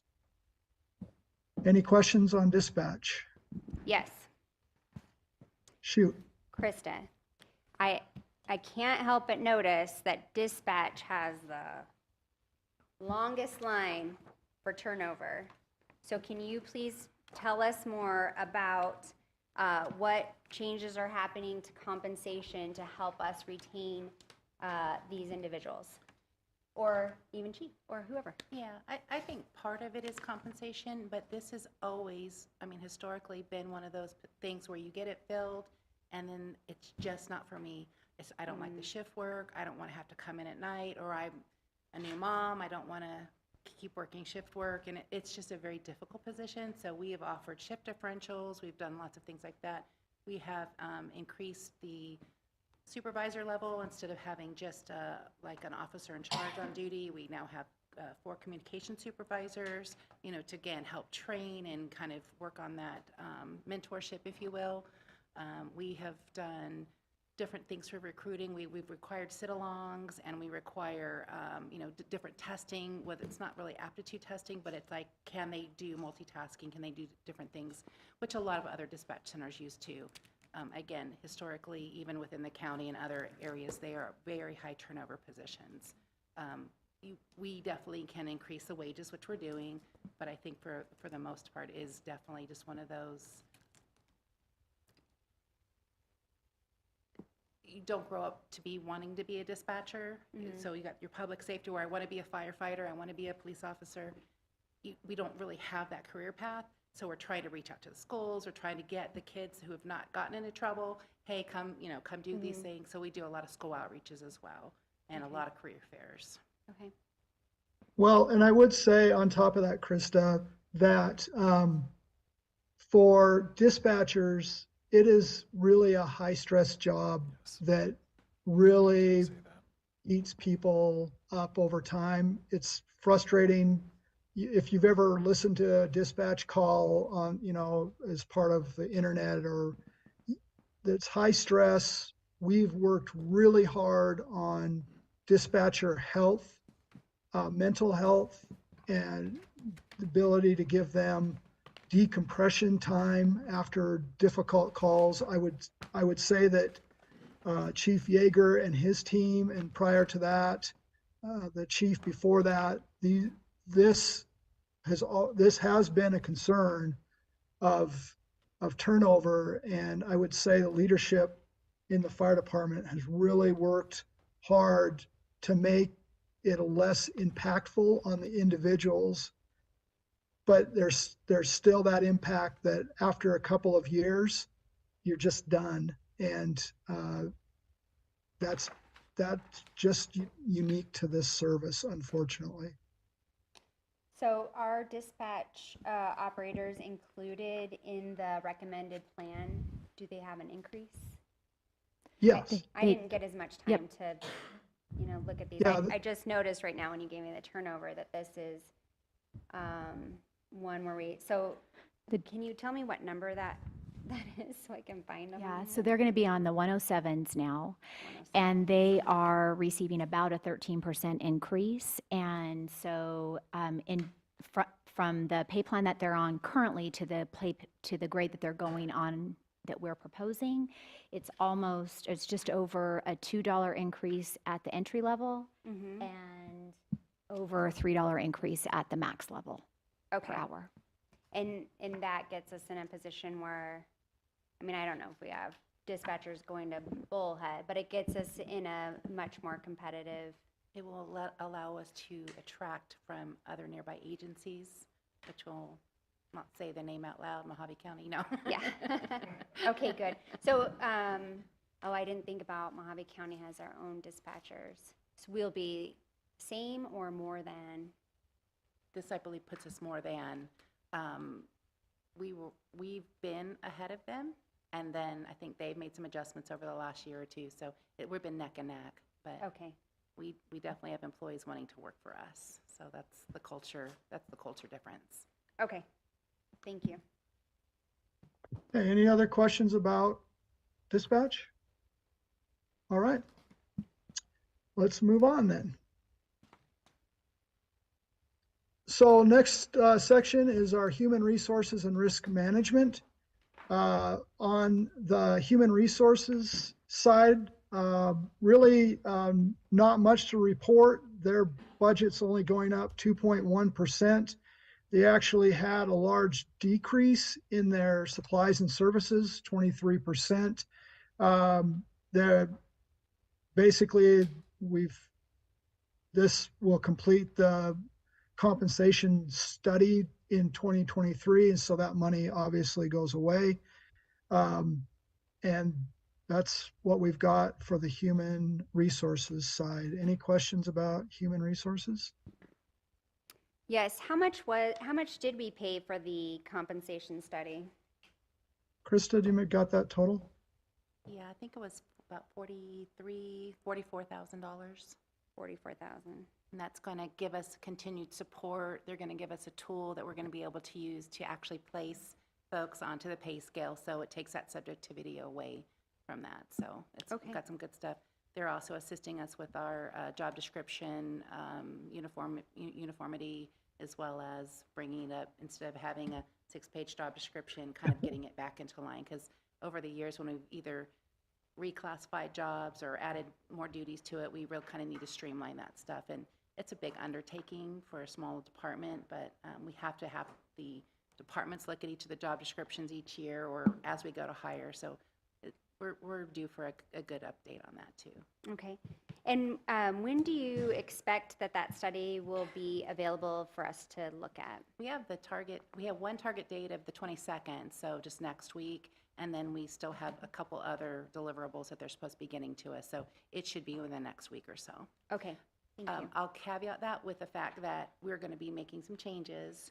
So they may, with our recommendations based on this, they may have a little bit additional work to do for the final report because it is fluid right now until we say exactly what we want to do with the tool and with the other things. So, Okay. thank you. Okay, anything else? Okay, next. So this is the risk management side. So this is basically where we take care of all the city's liability and any kind of workers' comp items. There's really no large changes. Their increase is 12.7%. The increase in supplies and services at almost 17% is the rising cost of our annual physicals and our occupational health services that we have to provide as part of having basically people that are injured on the job. And the annual physicals really provide that level of wellness that we need. I believe that's for our firefighters. That's correct, Mr. Fogg. And there's a huge chunk that we, as the HR risk management department, we monitor.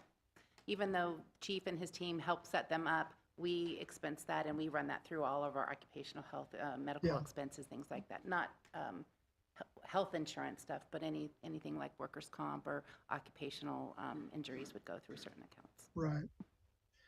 So that's risk management. Any questions on risk management?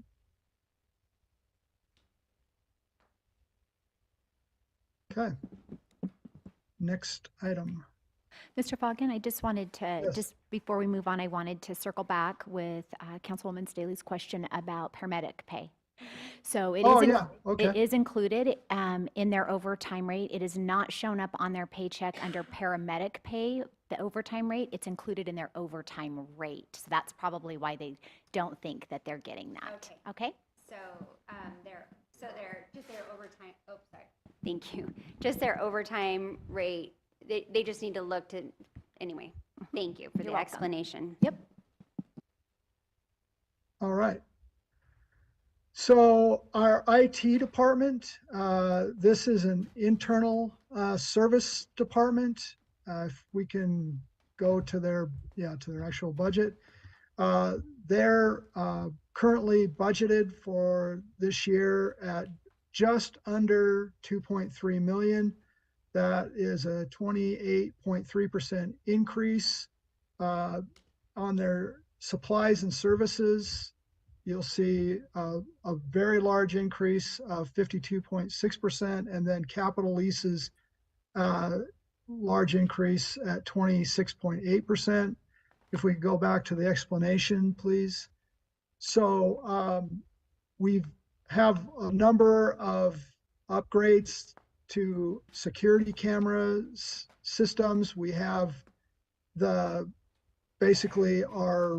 we have software that we're seeing increases for maintenance and support costs for.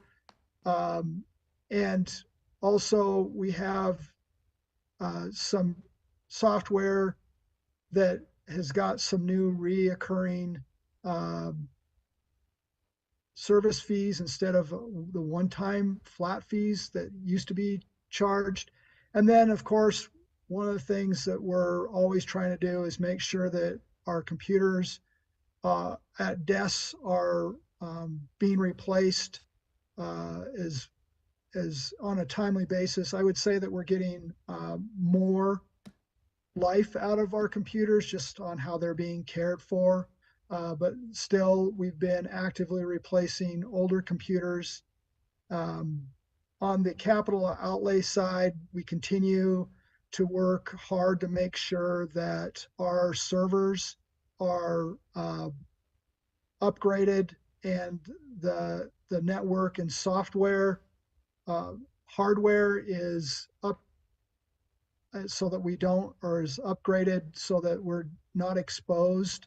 Obviously, with the attack that we had several years ago on our computer system, we are much more actively engaged in protecting and hardening our servers, and so there is definitely added cost to what IT is seeing, just having to protect our internal computer systems.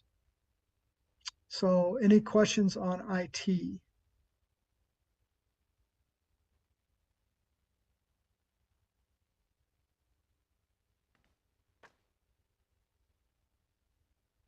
Okay, next one then. Recreation. So our recreation department really not seeing much of an increase in the budget. We're basically 5.3%, and that includes the increases in personnel and our internal city services.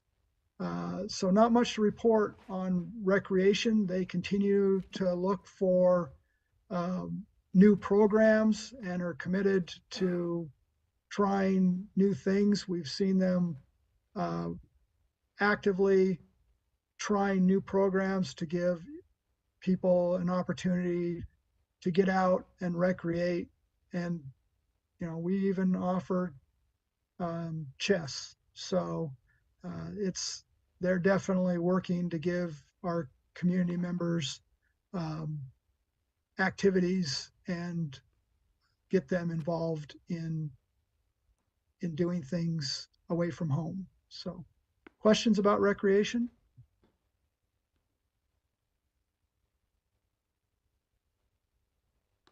Okay. Next item, please. Welcome Is to there the a party. question? Hang on. No, go Hold on for one it. second. Since we have Mike in here, we're, Mike, come up to the table. since all this is Mike's department anyway, we might as well invite him to the table, right, Ron? Yeah. Yeah, absolutely. Yeah. That is Was a there- recreational activity. I've seen a lot of hubbub about pickleball. Complaints down in the Phoenix area because it's too noisy, because the fields are too close to houses and whatnot. We're offering service to pickleball players, correct? Do they use the tennis courts? No, we built pickleball courts across from the tennis. And they don't want to form a league? They want to do it privately? They have their own, they've formed their own group basically that plays. Yeah, we tried to form a league, but they are playing basically by their own group, so. So just like little kids playing in the morning? Well, or not something? really, no, they're active and it's a good group and they rent the courts from us, so, I mean, Oh, they rent the yeah, courts? they rent the courts, yeah. Okay. So it's not like a free thing, so it's something that we don't have to run them because they're running it, so. Cool, And thank you. we've had some tournaments and things like that too, so. Okay. And our pickleball courts are getting a lot of use, really, and you're right, though, and have been areas where pickleball has caused the noise level, but I think we placed ours in a good place where they're by the tennis courts and they don't really seem to bother the public, so. Cool, thank you. Okay. Good.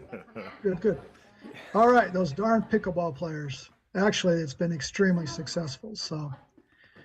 All right, our next item is pools. So our recommended budget for pools, $565,714. That's a 10.7% increase. In our services, supplies and services, we're just seeing increased cost of our chemicals and kind of the purchase of the pool equipment just is up. I guess that's probably not surprising to anybody. Of course, you'll see a 45.6% increase in internal services. Obviously, pools attract people that want to participate in pools after we're closed or before we've opened. So a big portion of that is a security camera replacement where you can actually identify people and not just blurs. They also have some new software that they are required to keep running their system. So that is our pools. Any questions on pools? Ron, pools are scheduled to Yes. open again Memorial Day weekend? That is correct. Okay. Thanks. You bet. We've been onboarding lots of kids. We did a little onboarding session last Friday. We've got another one tomorrow, so lots and lots of new hires. I think this is our highest group of new hires for the program in a long time, so. I think Good. we've got a lot of Yeah, employment we've happening. always kind of struggled with lifeguards, and people have decided that they want to be a lifeguard again for some reason. So now if we get that kind of personnel desires in all our departments where we need to get, where we have holes, that would be great. Yes, sir. Yes. Do you think some of that was because I know you guys did the program for younger kids that would want to be a lifeguard, but they weren't old enough yet? I remember hearing about this cute program that you had to kind of pre-train them for life to be a lifeguard when they were old enough. And we still do that, yeah. Do you? That's a good thing. And we do have challenges getting lifeguards, though. It's a challenge, and not just in the city of Kingman. It's really all around the state. They're having trouble with that, so. So are those kids moving up to become lifeguards then Yeah, when they they're have, old enough? yes, definitely. So yeah, you're kind of creating that pipeline That's what of we try to do, yeah. future lifeguards. We have a great staff that have done a great job with that, so. Send them to paramedic school when you're done, okay? Yes. We have had Well, we have had, lifeguards. yeah, we have had some move up through that too. So, and really, that's what I say about a lot of our departments are great because they all started at Parks and Rec. So a lot of the employees that are in fire and police, and they've started in Parks and Rec, so they got the good training foundation there, so. We see where you're going with this, Mike. They figured out how to get out of it. No, I'm just kidding. Now you're stuck in the hot seat for a while. Any other questions about pools? All right. Golf course. So golf course really doesn't have a large increase, 8%. Their proposed budget is $1,861,000 and some change. The large increase is what we've been talking about in personnel and in our internal services. The capital lease, that is something that the department has been needing, is a new vehicle. And so that is the reason for that increase. And then, of course, we always need mowers and things to take care of the grass. So any questions about the golf course?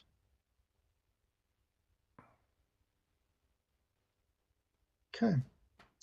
Next one should be parks. Okay. So in our parks department, we have a 12.6% increase. They're just under $3 million for their budget this year. They are seeing the increase 12% in their supplies and services. This is really upgrades, much needed upgrades for our irrigation system. And also we've been wanting and needing to have a playground safety program where we're making sure that fall surfaces are up to standards, that bolts and nuts and the equipment itself is being taken care of. And so we are in the process of doing a better job on playground safety for the parks. And then on basically for the increase in the capital lease on 3 vehicles, the super cabs, and then capital outlay for parks is really what you would expect to see. We have, equipment and the skid steers, dump trucks, Bobcat, utility vehicles, just that general stuff. And then storage facility remodel to just try to make better use of our space so that we're going to be able to store more stuff. Obviously, we've had over the last couple of years people hopping fences and taking things. So the ability to be able to store more things inside provides a higher level of security. So that is the Parks Department. Questions about parks? So, this is more of a general question for all of Parks and Rec. I'm just trying to understand this. I believe we do charge a fee for people using our pools, sometimes our parks, sometimes our golf course, or for our golf course, correct? Correct, yeah. We charge rental on ramadas. We charge all the events, all the recreation events, the programs that we do, not special events. Special events are generally free. So just as an example, and Tina, I'm turning to page 143 of the handbook that you've made us. It says revenue summary fees for service. That's how much we're collecting from people utilizing our golf course. Is that right? Okay. And then on our page 142, the program total just to run the golf course costs us $1.8 million, right? Okay. I'm just wondering if it's possible to treat the golf course like an enterprise fund to make it balance itself, because I'm under the impression that to make up for the difference, it comes out of general funds. Is that correct? Yeah. I know, Mike, that you've looked at sometimes increasing the rates at the golf course, or, I know you're cognizant of costs and stuff. I don't want to beat a dead horse or anything. I'm just wondering if there's anything we could do to kind of bridge that gap. You know what I mean? I have difficulty subsidizing. I want it to pay for itself. Essentially, I have difficulty subsidizing somebody else golfing. That's all. Well, really nothing in recreation. The pools don't pay for themselves. The pickleball courts, none of that stuff pays for itself. Everything costs. And really, the golf course is pretty close percentage-wise to paying for itself. Mm-hmm. And you're right. And we've constantly working at try to make it as cost-effective as we can. We really have. So, and what I say too, part of the issue why it's not is because our employees make a living wage. Right. If you want to employees not to be paid fairly and be able to afford to buy a car at the places in town and be able to live, then that's how you might get there. But like I said, it's nothing in recreation supports itself. So, and what else I say is, if you want doctors in your hospitals and businesses in your business park, you have to have a golf course and quality of life that recreation offers. I understand your position, and I think you do a great job. I just always want I would hope that recreation could pay for itself. I understand parks and pools are completely different. They won't. I get that. I would just hope that golf course could, because I know that there are privatized golf courses. So, well, that's my 2 cents. Thank you. Mike. Councilman Pat. Mike. Oh. Oh, I'm sorry. I didn't know you were going to talk. Golf is a way of means of many, many people. And this is not a $100 golf course. It's a $44 golf course. You're not a sports person, so maybe you're not getting the gist of it. Most golf courses are owned privately. This is owned by the city, but it is an amenity that many, many, many people use and will continue to use. We start jacking prices up too high, where are they going to go? Bullhead. Havasu. That's the reality of it. I love our golf course, by the way, Mike. Thank you very much. You're welcome. I was just going to ask the question, isn't the golf course the closest it's ever been to paying for itself? I wouldn't say it's as close as it's ever been, but it's pretty close, like I said, when we continue to strive to get there, you know, Right, so. right.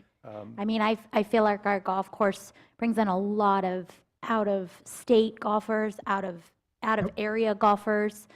It's a destination golf course for a lot of people. So I love what you're doing with the golf course, and it is vital to our community for quality of life.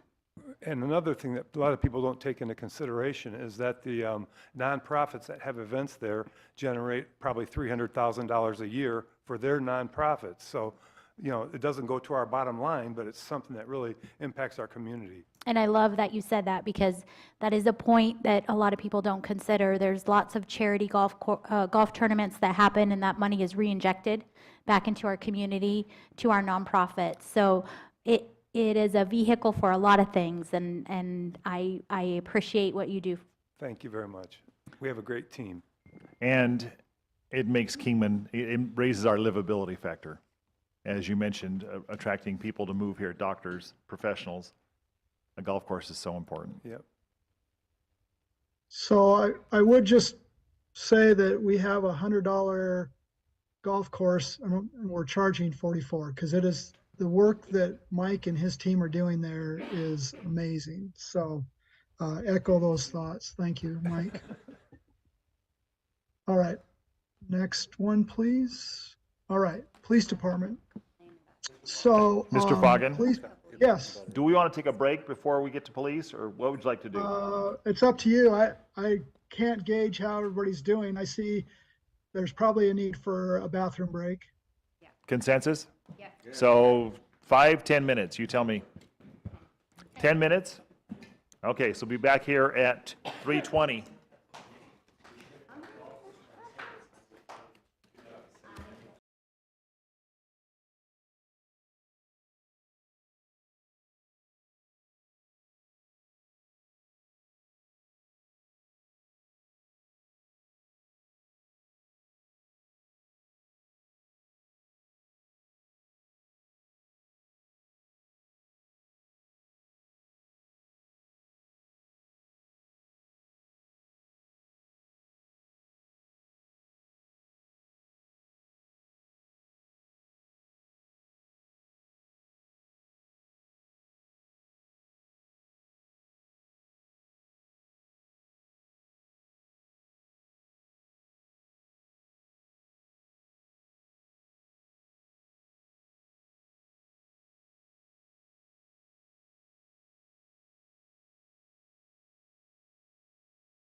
You, You want the last couple swallows of this? Oh, no, thank you. Well, are you not going to use it? No, go ahead. Goodness. My cup's full. Use it. You're a bad influence I am. Don't ever forget that. between you and Jamie. all right, looks like we're all back. We're back. All right. So on the police department budget, they are just over $12 million this year at $12,166,000. That is an increase of just under 10%. And of course, as is pretty normal, the capital lease is the big one at 68.5%. We've been struggling on vehicles over the last couple of years. The supply chain has just been incredibly difficult. This year, for fiscal year 2024, we are trying to replace and hopefully will replace 9 vehicles. Other than that, as far as the services and supplies and services, pretty flat. And so I will turn it over to council to talk about pay. Police Chief Cooper, could you come join us, please? Come on down. Party time. Our next contestant.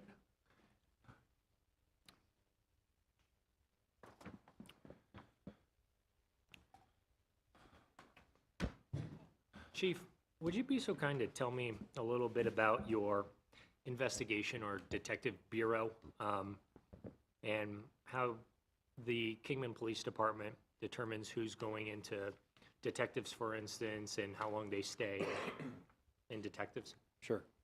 So we currently have authorized positions of 5 general assignment detectives and 2 street crime officers or units, or 2 people assigned to that. We currently have 3 detectives right now that's carrying our caseload. How they're selected, we call that a specialty assignment. It's kind of a lateral. It's not necessarily a promotion, but there is certification pay. When you're on patrol side of the house, you receive shift pay. So when they go to detectives, they keep that. It's then called, we call it a detective pay, because they are subject to call out. And there's also 2 civilian employees on that. So there's a testing process to be selected, and then they're selected, and then they're assigned to the detective bureau where they receive additional training. So it looks like when you're fully staffed with peace officers, you're supposed to have about 42 peace officers, patrol officers. Yes. So, yep. And you're supposed to have normally 5 detectives, but currently you only have 3. Correct. And it's not really a promotion. It's kind of a lateral with a slight up pay, a little up pay is what you're telling us. It's so they don't lose, yeah, but it equates to they're not losing anything by transferring from the patrol side where they work shift work and just handle patrol calls to go in detective. It's a little more specialized, so. Okay. How long does one remain in detectives, and how do you pick them? So after they're selected, it is I believe it's a 3-year rotation with the option of 1-year extension. So no more than 4 years. And we do have permanently assigned detectives as well to maintain continuity. There's one that's assigned as a non-rotating position. Could you advise council on the maybe pros and cons instead of doing a rotation of 3 to 4 years of your detectives having, a longer time in detectives? Sure. Well, there's a little pro and con to it. Pro is it aids continuity for investigations because it is highly specialized. But we have weighed that over the years. It's been flexed or adjusted slightly just to allow for transition or movement within the organization as well, because it also does provide fully more capable officers when they return to the patrol side in uniform, and then they're also mentoring and developing other officers. So currently, the basically 4-year rotation just seems to be a good fit. And what's the pay differential from a normal patrol officer to a detective? Nothing. It's the same. What I wanted to propose to council is that we put if it would be okay with the police chief, perhaps a tier between police officers and sergeants, because there's only 5 detectives. And detectives, I understand, have an extremely difficult and stressful job. Some of them deal with things like child sex crimes, which is extremely tolling on one's mind. They also have these call-outs that they have to respond to at all hours of the day. And it's not just your basic patrol officer. It's actually more specialized compared to a normal patrol officer. And there's only 5 positions currently on KPD. And they handle all type of investigations, and they have to be more detailed in their reporting and writing, and also have more specialized training. Isn't that correct, Police Chief? They do receive specialized training. Yeah. I'm not saying it should be, wild or crazy, but I would submit something like $2 over what a normal police officer makes. And then I would leave it to Police Chief Cooper if he would like to keep longevity, because there certainly is an aspect of keeping people who have been in detectives longer. They have experience, develops a keen eye for anyone, and they begin to see things and pick up on things and know what to submit to their prosecutors' agencies in order to resolve cases. I would submit that. And another thing I would like to submit, similar to fire, that we take the 12 steps to 10 steps, and I propose the same method, the 3722 minus 2659 divided by 10, and also do that not just for 10 steps for police officers, also 10 steps for sergeant. And this is probably the time when Councilwoman Steele comes in and says, I also want it for lieutenants, but I only see 3 lieutenants. And I know, Lieutenant Reed, if you hear me, forgive me. But I am more concerned about the peace officers, sergeants, and detectives than the higher up in the echelon. But that's my position.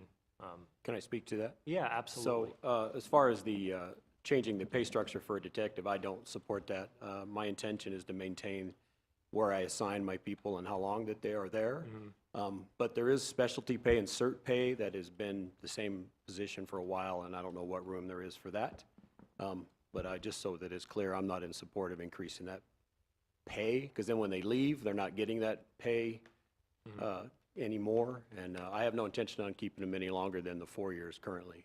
So I just wanted you to know that's my plan. You wouldn't want to reconsider or revise to maybe keep detectives in longer, or maybe 8 years or something like that? No, I don't. I don't support that at all.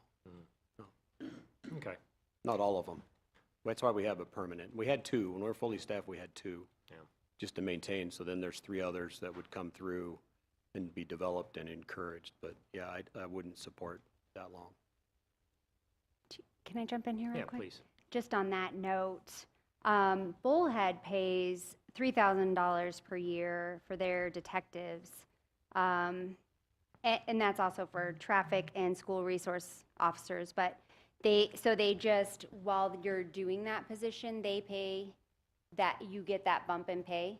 So, and what you're proposing is about $4,160 just on a basis of like 40 hours a week, 52 weeks in a year. So it might, that's not exact.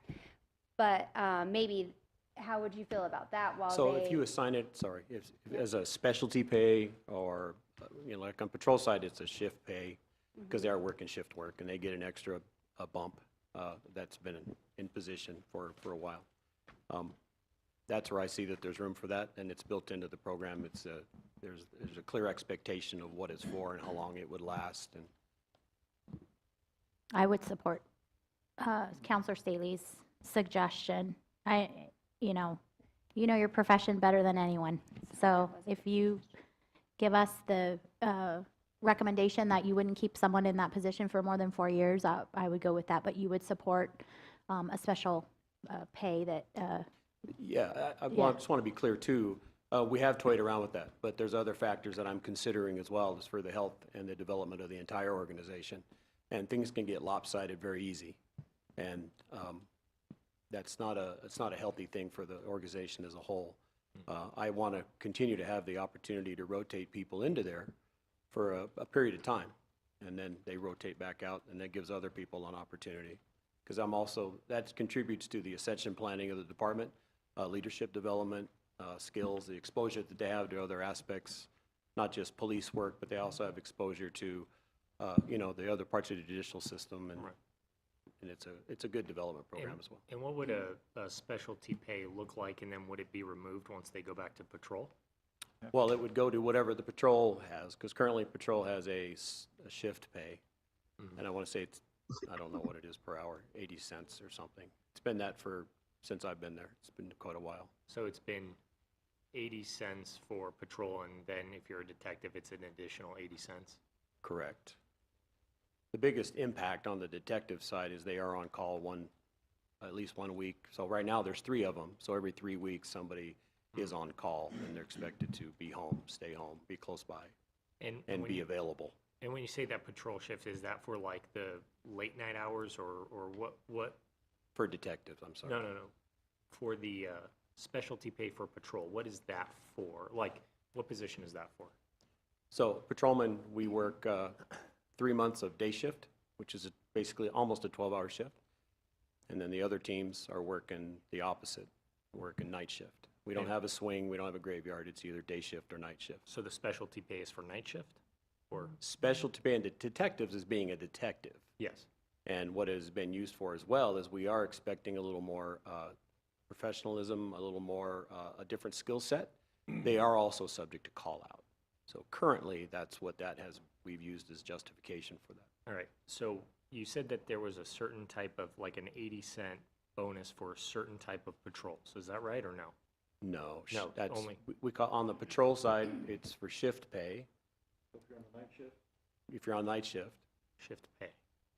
we call it shift pay, yeah, because you're working a shift. It's nighttime, it's unusual. It's something that was implemented years and years and years ago. When you go to detectives, they don't necessarily lose anything, because then we have what we call detective. We just changed the name, we call it detective pay, because they are subject to specialized training and investigative, there's an expectation. They're also subject to the call-out, and that's the biggest imposition to them, I suppose, and limited action and movement for them, is they are expected to be available. Phone is provided for 1 week, currently every 3 weeks, because there's 3. If we had 5, then it would be 1 week every 5 weeks. But the shift pay and the specialty pay is equal for patrolling the detective, right? Yeah, I believe so. And that's an 80-cent kind of bump. Ish, correct. Yeah. Ish. Krista, you have some comment? Yes, I just wanted to add that that's what we're doing on the dispatch side. So we'll pay the shift for that as well. So if they work over the night or it's a swing shift starting at a certain point, they also receive that additional pay for that duty. I don't know since you're talking about being on call, when they are on call, they are not paid for all of that time that they're on call. And I have notes here that Bullhead's paid for 1 hour of overtime each day they are working on call, if they're working that day. And if it's their day off, they get paid 2 hours of overtime for being on call. So that time frame that you're on call, they do get a little bit of extra pay. That's something. So we've toyed around with that every session. We kind of look to see how that's going to go and see how it's going to fit in the budget and make sure that it's sustainable. But that's pretty ideal. Yeah, so maybe I don't know how you guys feel, but I did have that on my list as well, since it's coming up as for being on call. So did I miss it what is the pay for the detectives? Same pay as police officers, because they are a police officer. They're assigned to the Right. detective bureau. There's just that hourly added specialty pay or detective pay that I believe is 80 cents or 85 cents. I'm not real, I don't remember Per exactly hour. what So it they get 80 cents per hour to be a is. detective. Correct. So that is something that could be increased. From, I was wondering if we would be considering increasing for the detectives, but then I'm wondering, would that also require us to switch the shift pay to cover the night? But I think that detectives, they do a lot of work, and a lot of good work, and a hard work too, so I was wondering if the council would entertain the idea of maybe increasing that from 80 cents to $1 or something. If you added the overall pay, generally, that makes it a promotion, and that's what I want to avoid. Well, correct. We don't have room for that currently. It wouldn't help the situation. Any adjustment would be to what you're discussing. That's why I wouldn't support or recommend changing the title or but their base salary is going to be. I wouldn't support that. And as you mentioned, after they're done with the rotation of detective, they go back to being a patrol officer and they lose that. Or they promote, Or they promote, go to yes. another specialty assignment. you True. know, While they can't go directly to it, but that could happen later. But generally, it's to patrol unless they were to promote. Okay? So, are we saying that there's no way to increase the specialty pay? Okay. So we could toy with the specialty pay, just not make it a promotion. Is that correct? Well, if you're asking if I had a preference, that would be the way. Now, as far as whether we can do it or not, that's what you guys are figuring out. so, but earlier you were talking about $2 more an hour. Right, So it'd and be- what I'm Mhm. gonna defer to Police Chief Cooper. I was toying with the idea if he would like to create a position for detectives, but he wants to rotate his patrol officers in, get a particular specialized type of experience for 4 years, and then rotate them out, it sounds like, right? I believe so. You mentioned add a detective. We can always use a detective, but I don't want a new body right now because we can't fill what we currently have, so that wouldn't make any sense to me to add a body Right. to do that. So But $2 more for specialty pay while they're a detective? I would probably just bump it up to $1. So from 80 cents to $1, basically. Yeah. Chief, thoughts?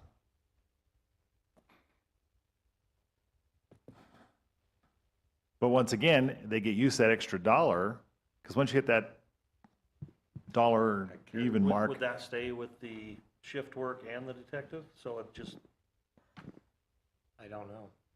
That's what I'm asking, trying to figure out. It just while because they're- once you go back to just patrol, while you're they're not, you're gonna detective. lose that, but of course, there are Unless some you're on other night shift. options, like you've said. you'll pick it up on night shift. The big issue for the detectives is their call-out. So that's the biggest disruption to their life that I see. And that's where I feel that we got some room to improve and have a plan to work on that and make some changes. So that's when I call it detective pay. It's also to make, the biggest accommodation is because they're expected to not be out of town and to be of sound mind, to be available for a call-out once every so many weeks. So whatever is appropriate for that. Currently, we assign it to that 80 cents, and it's been that way for 25 years. And on a call out, because they've already probably worked their shift, this is overtime work. So minimum 2 hours overtime for a call-out. That's currently what our policy is. So if they do get called out, then overtime starts, minimum of 2 hours. So, go ahead. And you think that's where the improvement would be most of a benefit to them, is the call-out? Correct. So are you thinking we should bump that from 2 to? Well, there's lots of things that I think we should be bumping, and that's what we're here to work through, and that's what I'm trying to be sensitive to. Well, so like I had mentioned what Bullhead does with you get that extra overtime pay if you're on call that I had mentioned that Bullhead does. Do you feel that that's sufficient to That makes sense to address me. this? Okay. See, I would like to support keeping the detective, the specialty pay at 80 cents and bumping that, the call-out pay, to what Bullhead is. That's my recommendation. And Counselor Saley, how much was Bullhead again? So let's see.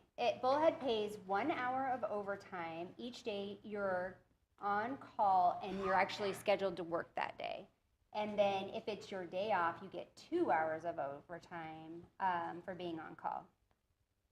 And that's 10 hours of overtime per week when you're on call is what that would come out to be. Because you said, you know, bumping that 80 cents up, that's like a promotion, right?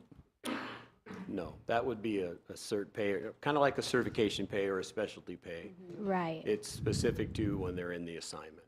Okay, When they okay, go to the other side, they still, it changes to something else. okay. There wouldn't be a call-out or a standby pay, because that'd be the other term for that, is a standby pay. Because they haven't call-out, it's standby. I still support my suggestion.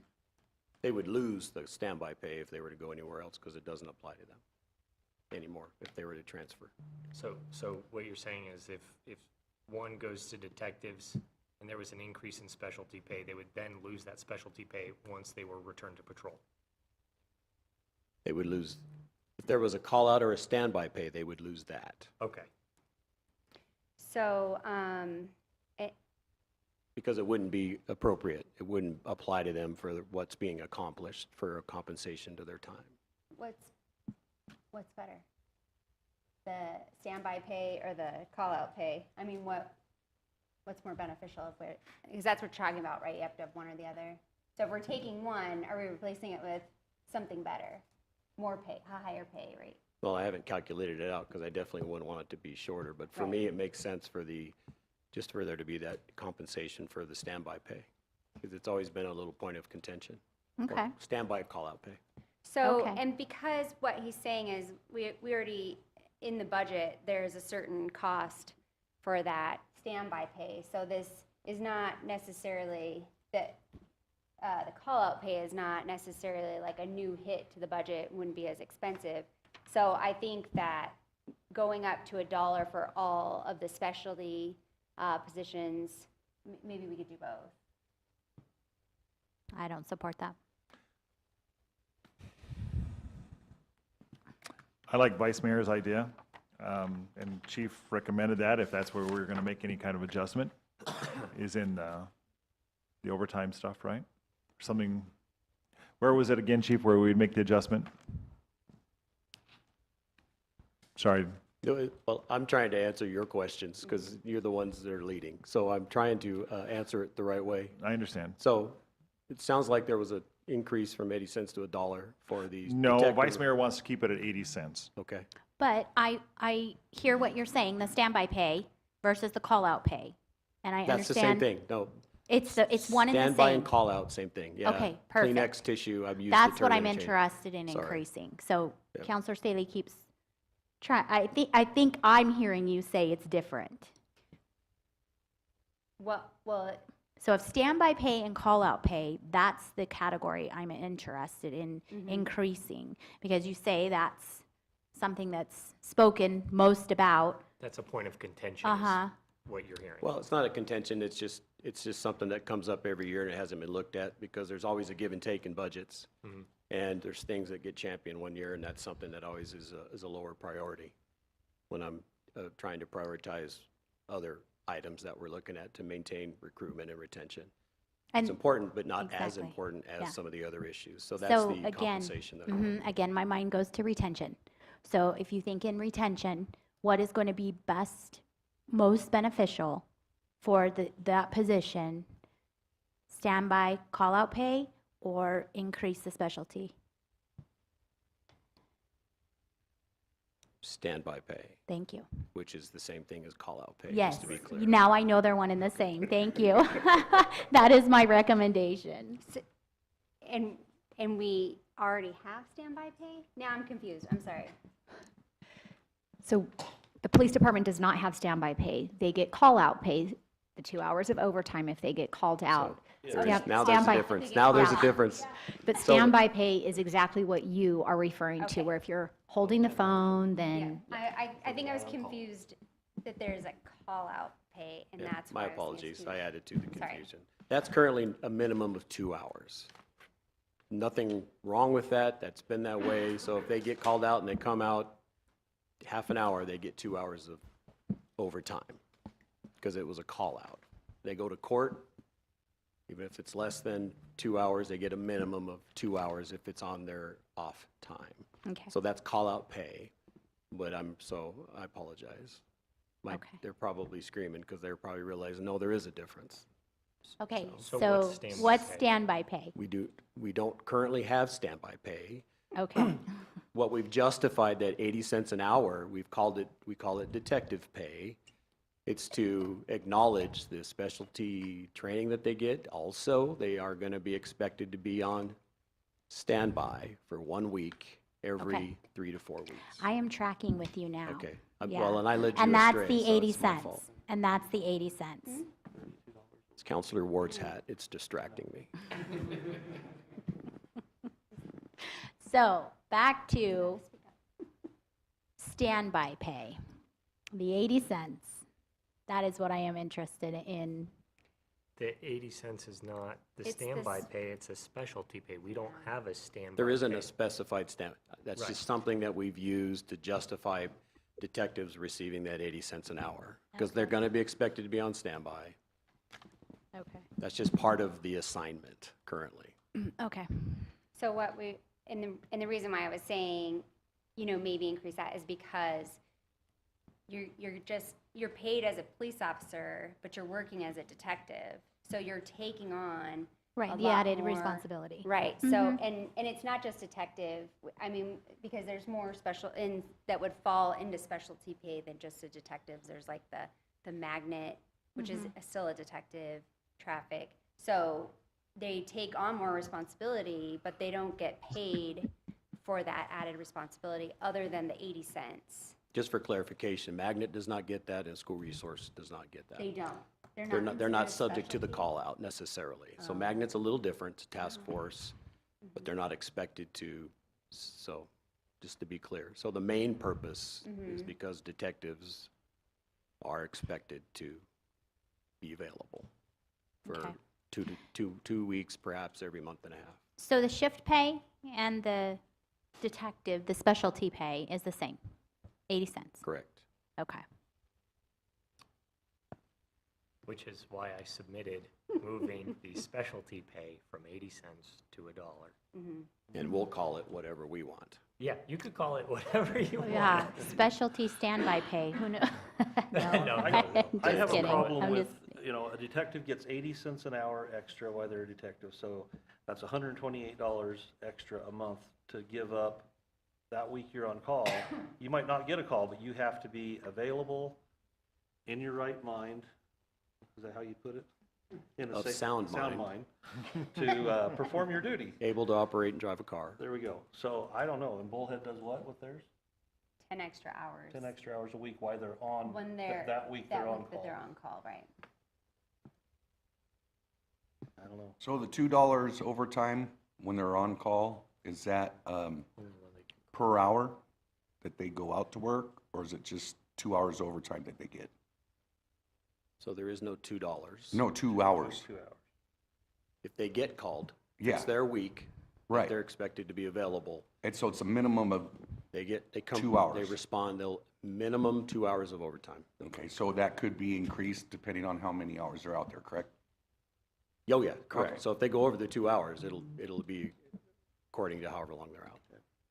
I have another question. How understaffed are you right now?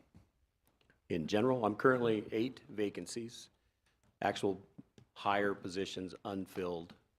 I would say, well, actually it's 7, because we just hired a lateral officer this week. So, You got a lateral? Nice. yeah, we have a lateral. It's been unique. We're working through that. It's got some challenges. But I have 8 other positions that are otherwise unuseful. They're in field training, or they're in light duty, or military leave, or FMLA. So effectively, on the street level, we're about 15. Short? But half of those, yeah, are employed. They're just limited duty status. But I'm 7 or 8 actual 0 bodies filled. over the last 6 years, we're hiring just a bit less than we're losing from retirement, transfers, or quit. What can we do to help that? Well, we're talking about it right now. Okay. This is a lot of what we're doing. Since 2018, we've had 46 people come through our doors. About 9 went to other law enforcement agencies, and a good chunk of those, it was a financial basis, not entirely. And we've had several 14 retirements since 2018.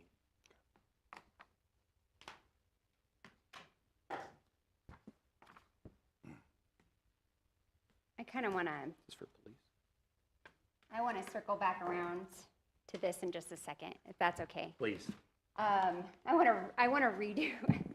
redo. I want to, I'd like to start with a citizen survey as one of my top concerns, and that is the feeling that Kingman is not as safe as it was just last year or a couple of years before that. I mean, the citizen survey came back, and people talk about, the feelings of safety from violent crime, and we have been experiencing more violent crime. Isn't that true? I would say yes. Yeah. And I agree. I mean, I've lived here my whole life. Things are changing. Kingman doesn't feel as safe as it used to be. And so I want to look at this from a multi-prong approach. One being that we want to bring crime down. We want to make this a safer community, of course. I know that's your goal, of course, my goal too. I also want to talk about growth and whether or not the department is growing at the same rate as the city, and even just looking forward at what opening these interchanges are going to do.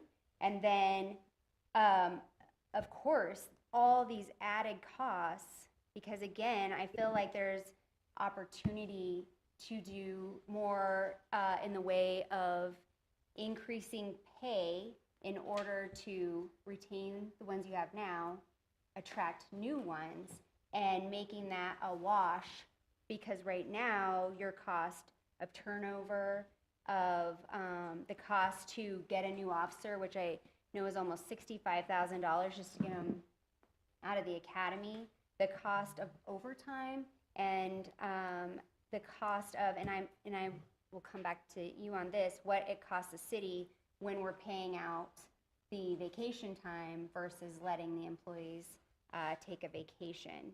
So, citizen safety, the safety of our police officers, not necessarily having a full patrol unit, and then the safety of them from them being burned out, not even getting to take their vacation. So it seems like we have a lot of problems that we would love to be able to kind of address here today, and I think that some of that could be done with pay.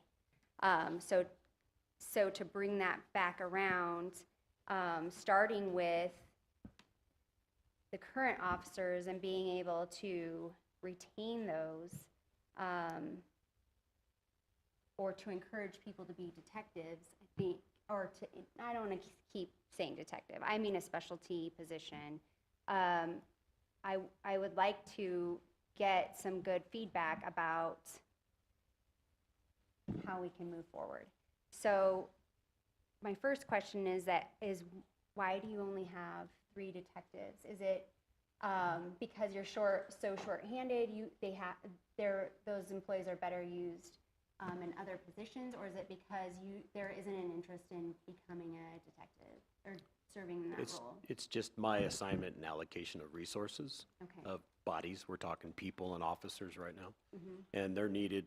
Our core function is patrol operations. That's what we are expected to maintain and do, and that's, so the vacancies in our traffic unit, our school resource, we're not part of the Get 'em task force. We don't have a street crimes unit, which is the local narcotic and hot button items, as well as child crimes and 2 detectives, is those positions are put in to sustain the patrol operations side.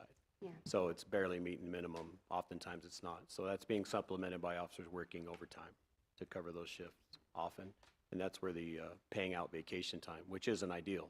We don't want to do it. I know the city doesn't want to do that. It kind of goes against the grain of what we would do.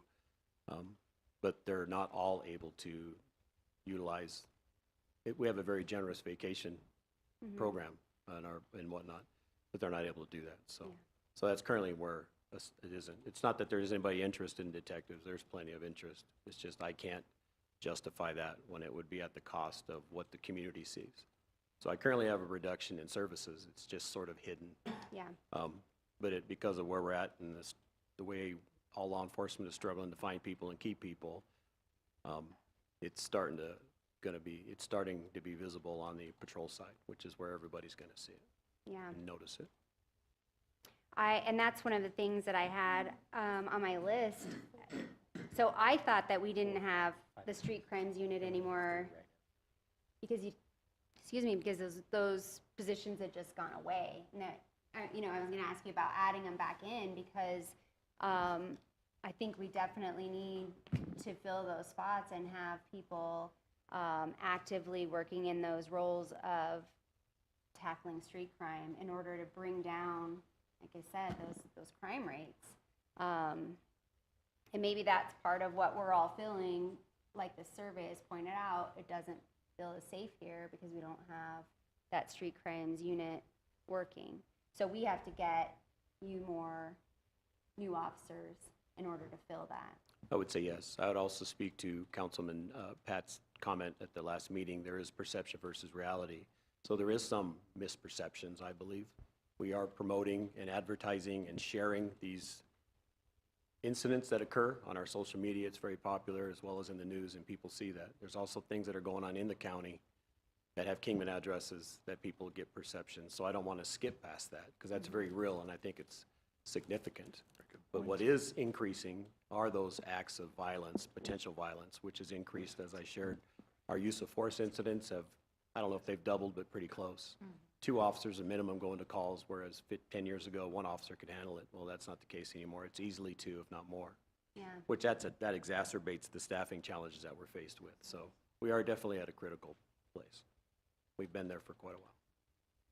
We've been at a critical place for quite some time, and we're finally in a room with people who support public safety. So today's the day that I hope that we can tackle some of this and fix these problems, because when I looked at this list of how many hires and how many people have left just since 2019, we've spent a lot of money hiring 38 people, but 42 have left. 42 officers have left since 2019. And I was just looking, that's over $500,000 just to fill the 8 spots we have. For the 8 spots, but the 42, the 42 is, so if we spent that, I would rather spend that money on your officers than to spend it on just this constant revolving door of sending people to the academy.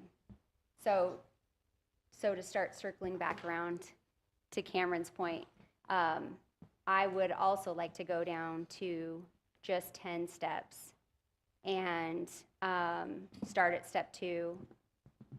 And then of course, want to include the sergeant and the lieutenants for the same reasons before, because of the potential for compression. So that maybe is where we could start, and then we could circle back to specialty pay and those kind of things. Chief, do you think that including the lieutenants, do you think we're going to have some compression issues if we include the lieutenants? The higher you go, Or I'm sorry, if we do not include the lieutenants. The higher you go, the less likely that's going to happen. We don't currently have an overlap or a compression issue. We fixed that last year on our part of it as far as our pay structure. So anytime there's an overlap, it contributes to the likelihood of a compression. situation. Well, I mean, they are non-exempt. Right, they are an hourly employee. So- It's kind of the same conversation we had earlier about fire. Right. Right. It So- just takes us a little longer, Cameron, Yeah. to come around. It's okay. I would Cameron, support that. You won and lost, and I won and lost in that. Okay, we're Okay. calling it even. Okay, so could we start with just talking about the steps and who's gonna be in them, and maybe go around and see where we're at, and then kind like, you know, how do you eat an elephant? We'll just take small bites here. Okay. Sean? Or I would support doing the 10 steps and going all the way from the lieutenant down. I support that. That would be my version also. I'd do the 10 steps from lieutenant. I support that. Okay. Good, now this feels better, we're making some headway. So then, we didn't hear from everybody else about how to do the on-call pay. Can we call it on-call pay? Can we call it something new, just to make it No, we're not, easier? it's, Yeah, I thought let's it was confuse standby us pay. some more. Standby pay, call-out pay. So what Police Chief Cooper is saying is that currently there's no standby pay, and that's when a detective is standing by, sound of mind, on call, and may have to respond to the scene. There's currently call-out pay, so if they get called out and they have to respond to a scene, like murder, they'll get a minimum of 2 hours of overtime if they work 30 minutes. But if they're on standby, sound of mind, they're getting nothing for that. And then there's a specialty pay, which means it's kind of like a certification, as Police Chief Cooper alluded to, or analogized, I should say. Specialty pay is currently 80 cents in addition to your base pay per hour. And that's the equivalent of a shift pay for somebody working night shifts. Okay.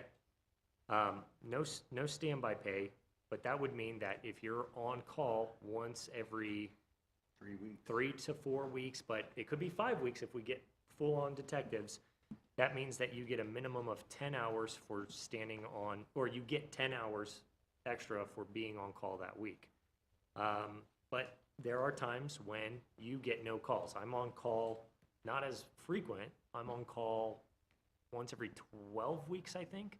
There are some weeks I get 0 calls. There are some days I'm waking up at 2, 3, thanks guys, 4 in the morning, you know, responding to legal questions and stuff. But there are sometimes I couldn't justify it myself, because sometimes I don't get a call. It depends on, you know, it's very random. The specialty pay, though, is for a different caliber of work that requires more intense writing, more training, more workshops. And I think it's more mentally taxing when you deal with child sex crimes. So that's why I was in favor of an increase of specialty pay from 80 cents to something like $1. And it's for not 42 peace officers, it's for right now 3 to a maximum of 5.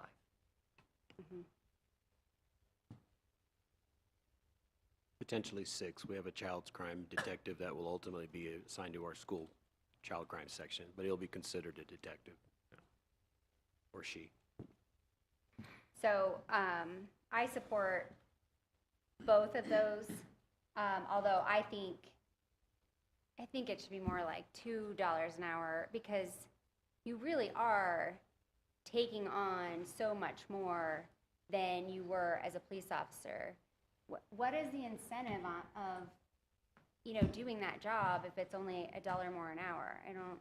The issue is that it's not the incentive, it's at the direction of Police Chief Cooper. He's picking who, right, you're assigning people to detectives. There's a process. There's Yeah. a testing. Those, they apply. Those that are interested apply. We have a formal process and policy that we adhere to and how somebody is selected.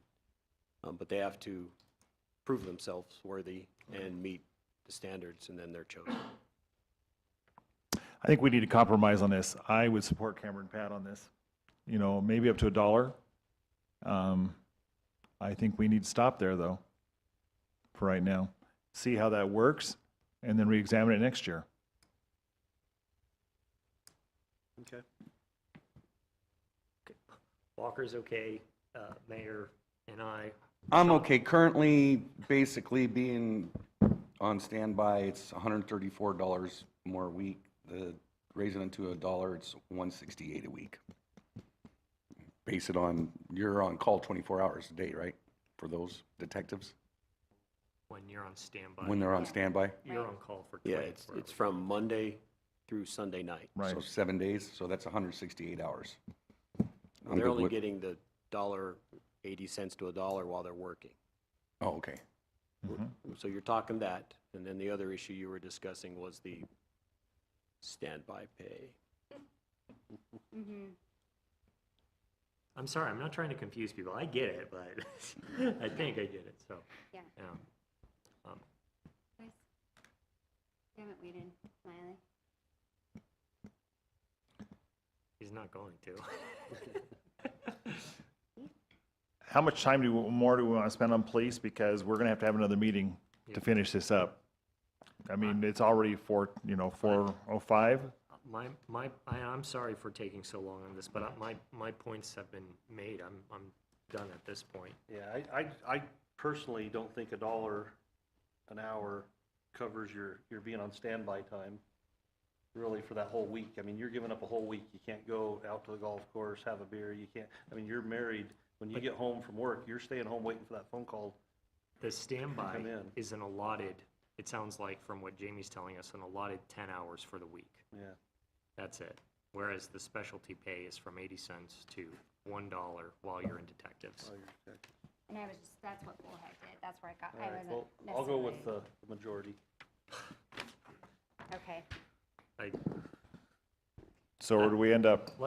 I'll table the specialty pay standby right now. We'll just agree on the 10 steps for lieutenants now. We just Wait, need, I we need to thought finish this we all- out. Yeah, we all agree. Yeah, so, For $1. I just was asking Oh, for more okay. than $1. yeah. So go to the dollar. And so we're not adding standby pay?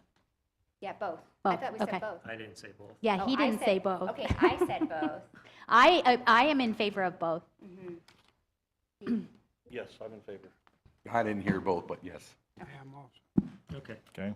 Then I wanted to ask about the new recruit pay, because I didn't see that. I just saw it kind of lined out in what you sent us about the compensation study. Is that changing? Yeah, we hope to adjust that as well. We had not settled on the rate. We wanted to talk with Police Chief Cooper to be competitive. Right now, we talked about DPS, theirs is only 2% difference. Ours used to be about 5%, but it's changed. Now it's like 8% different. So we're trying to come up with a reasonable rate. So we hadn't landed on exactly what we wanted, but we want to make sure it's competitive, Right. but less than, because they are not post-certified. So that's why we were trying to come up with that. So if we Recommended rate. start at step 2, they'd be at $27.55 an hour, step 2. So for a recruit, if it's only 2 or 5% difference, what does that look like? Well, in our old structure, we used to start them at step 1, and then as soon as they got their post-certification, they went to step 2. So that's how we used to do it. But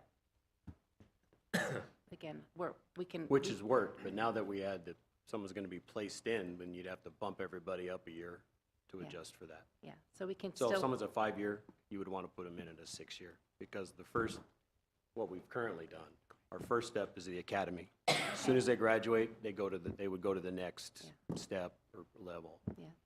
So if that's what gets landed on, then other officers that are coming in, they wouldn't go in at a 5, they'd have Yeah. to go in at a 6. Currently, that's not what's being done around our comparators. It is, they have a specialty training, or a trainee rate, and then they actually go onto the step plan. So I think we will confer with Chief and make sure that it's within that 5% area. I think that would be our recommendation. You're recommending it's going to be 5% less than step 2?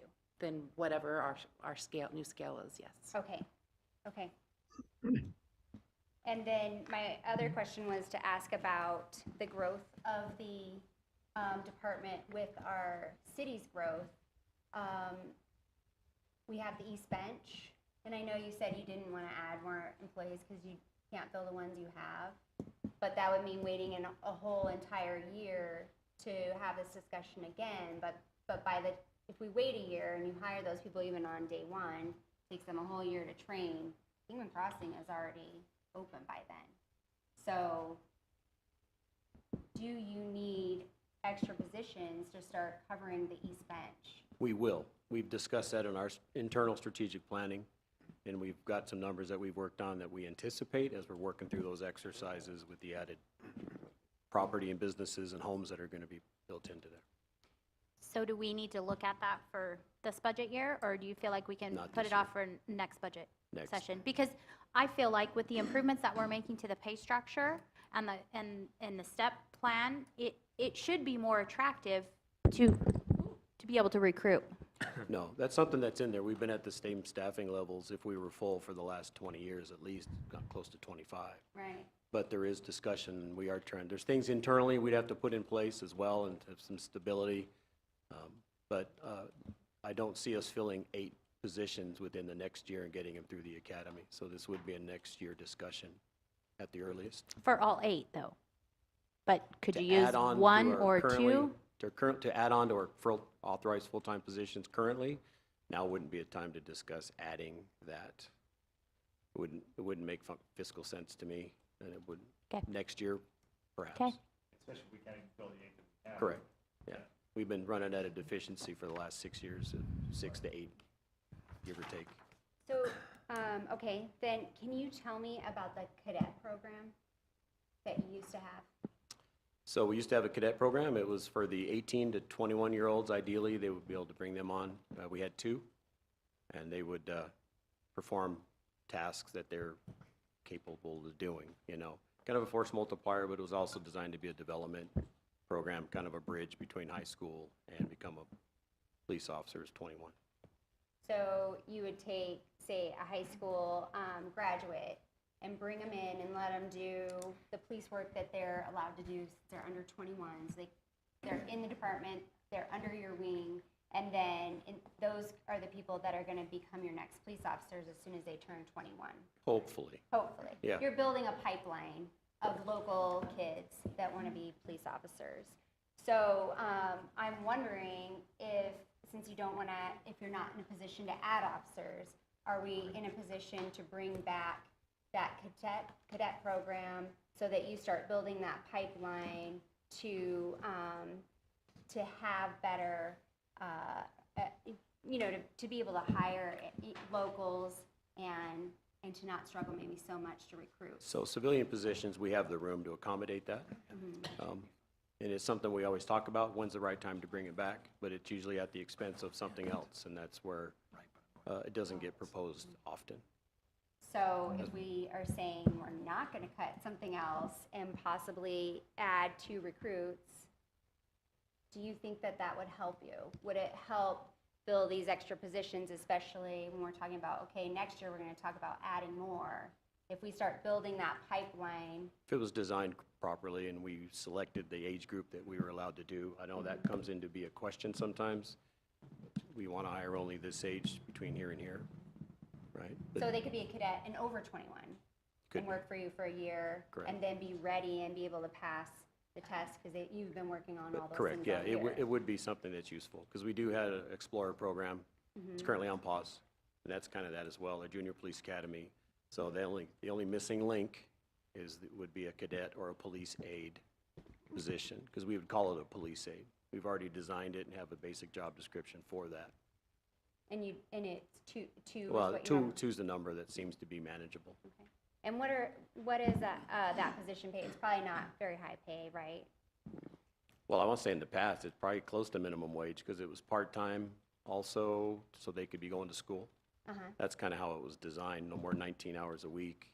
So 2 That's what it part-timers was. at minimum wage? That's what it was previously, and then, because it allows them to continue their education and still get some exposure to law enforcement, and hopefully stay local.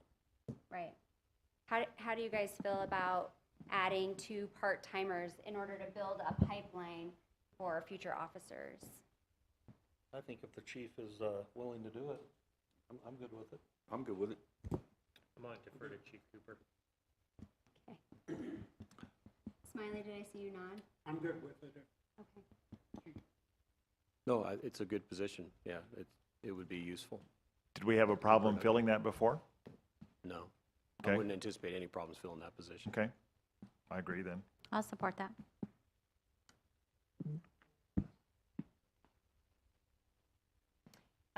Last question was about increases for certifications in education. Do you guys have any of that where you get We an don't. increase? Is that something that you've thought about that would be helpful for either retention or recruitment? No, I haven't thought about it much. I'm not aware of that as far as industry or best practices of other like agencies. I know that probably occurs, but my initial blush is no, I wouldn't see a need for that. Okay.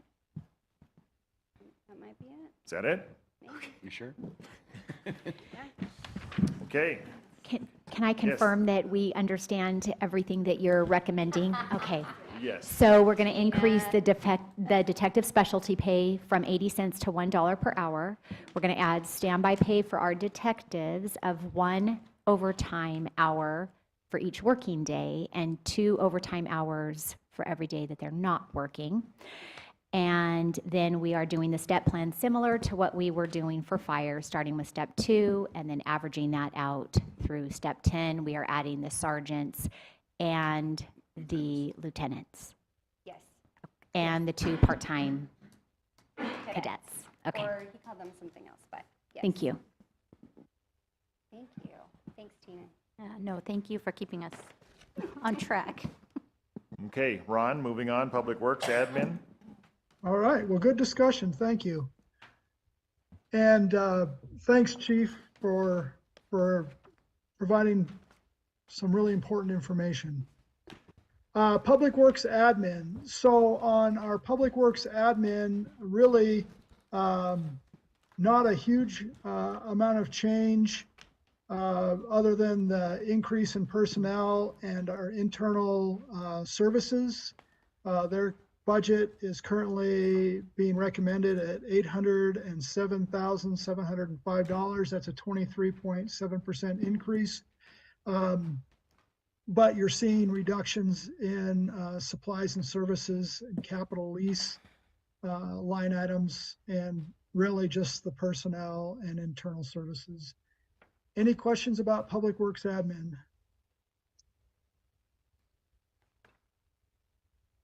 All right, next, street operations. So on our street operations, we have the decrease in supplies and services, a huge decrease in supplies and services.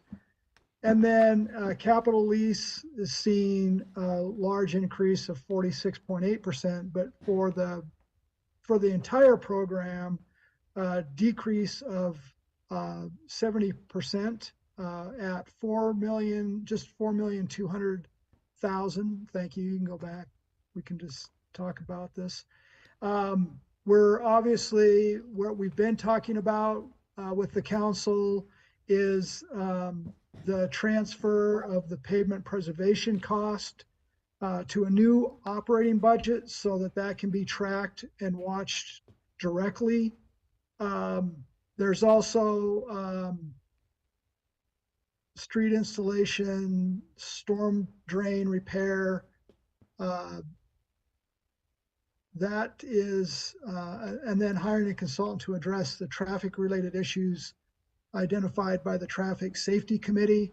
And then on our capital lease side, we're just doing a very large vehicle needed in that department. We're looking at a Ford F-550. As far as capital outlay, I didn't mention this, but it basically consists of street lighting, traffic signals as they need to be upgraded, improvements to unpaved streets, and asphalt patch truck and the asphalt spray patcher. Manager Foggin. Yes, ma'am. So the consultant to address traffic-related issues, so isn't that a part of the master transportation study that's happening? Good So- afternoon. Oh, sorry, Ron. No, I didn't see you come up. Thanks, Oh, Jack. Go Jack's ahead. up here, yeah. I'm bright red. I look like the Kool-Aid man. You're not on Good my afternoon, screen. Mayor and Council. That is not. So the Transportation Master Plan is, as it sounds, it's a planning document that'll lead us into the future, both for capital improvements for the city as well as development. The individual pieces you're seeing are things that pop up, things that have came actually from council or requests to look at like Stockton Hill around the Veterans Villas, looking at maybe specific intersections that are maybe have the possibility of having improvements to better the signal function.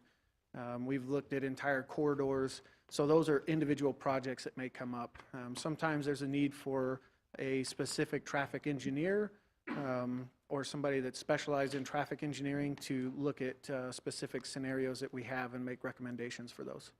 So it's more about the flow of traffic and the actual mechanics of the lights and the timings and the things like that? Not necessarily the, Correct. okay, all right. So when do you anticipate this being started, or?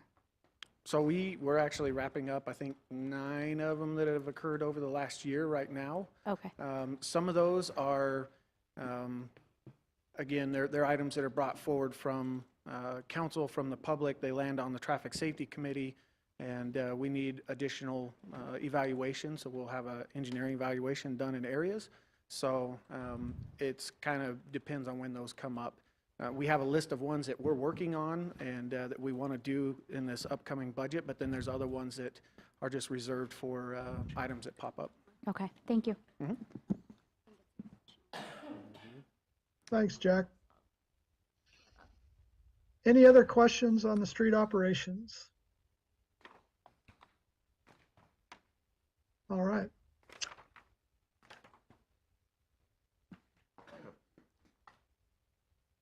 Did we skip a page? I'm sorry.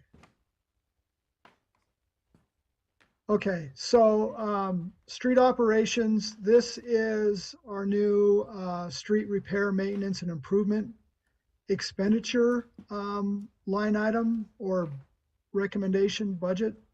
So we've got the personnel that we covered in the new personnel, supplies and services. That is clearly going to be all of the street maintenance work. The capital lease and capital equipment will be the needed equipment to put on the program. So not much to say. We've been talking about this. Anything on this one?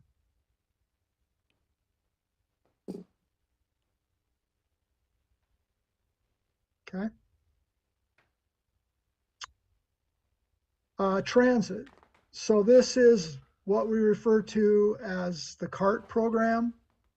And it is actually has a decrease of 7.7%. That being a large decrease in the city internal services of 75.8%. That is basically the reduction in grant funding and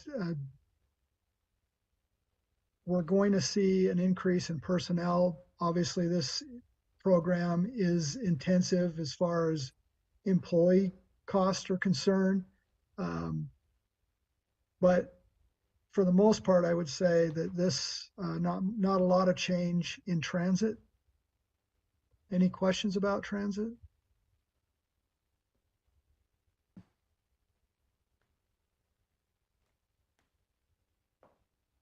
Okay.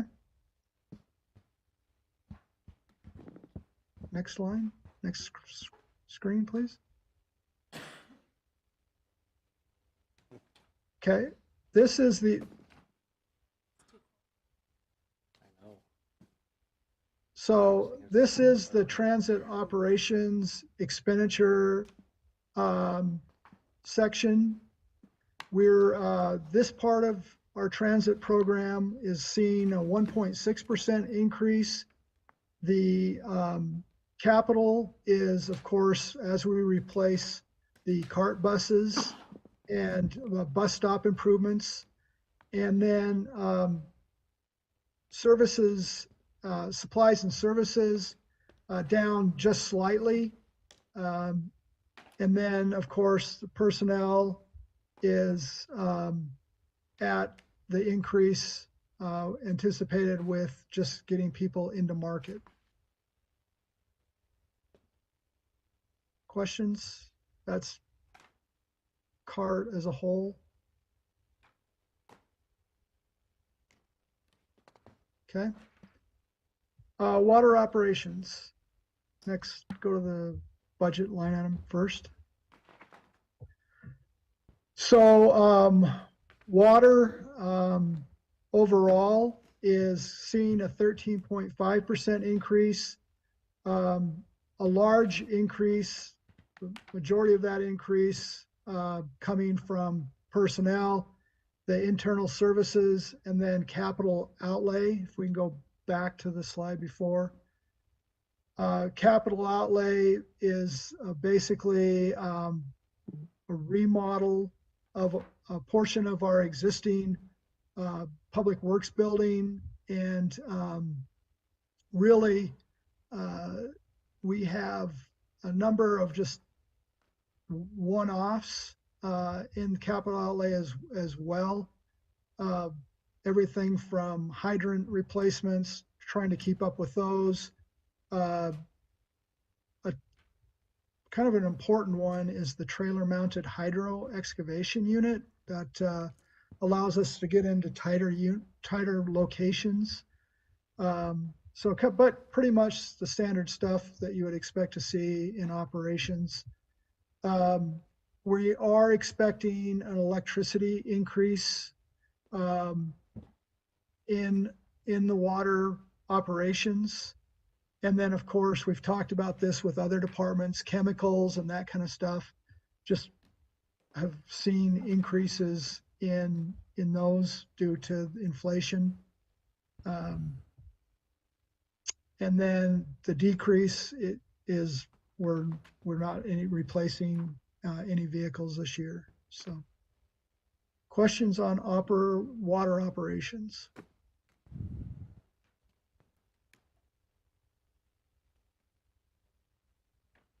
Okay, next line. So our sewer department, wastewater, next line, please. So the total program's seen almost a 30% increase, a big increase in capital leasing equipment, and then capital outlay at 93.5%. If we can go back, we can show everybody what that is. So in the capital outlay, that is, they're sharing the cost of remodeling a much needed bathroom in the Public Works building. There's also some pretty important upgrades to the SCADA system. That's the system that allows us to communicate with the sewer plants. And then a hydrovac truck, which is also extremely important to our wastewater system. As far as supplies and services go, we really need to do an installation of the stair screens and repair and rehab the clarifiers. These two pieces of equipment at the sewer plant are constantly running, and we've gotten as much life out of them as we possibly can. We also had seen an increase in the software to run the SCADA system, kind of like what we've been seeing across all the other software fees as well. Capital lease includes two vehicles, two F-350s. And that's what the wastewater budget's comprised of right now. questions about wastewater? Okay. So solid waste. So our solid waste department, obviously the big number is our capital outlay, that, and then overall the increase to the program is 4.6%. So if we go back and look at theirs, that's really the solid waste trucks that we've been working on replacing, and they've been obviously coming in late. The supply chain on those have put the replacements behind. And then we're also looking to do 2 vehicles in solid waste as well. But other than basically those items, solid waste doesn't have a really large change from last year's budget. Any questions about solid waste? I Did I- hate to do this. I have a question about wastewater. If we could just go back a little bit. Sure. And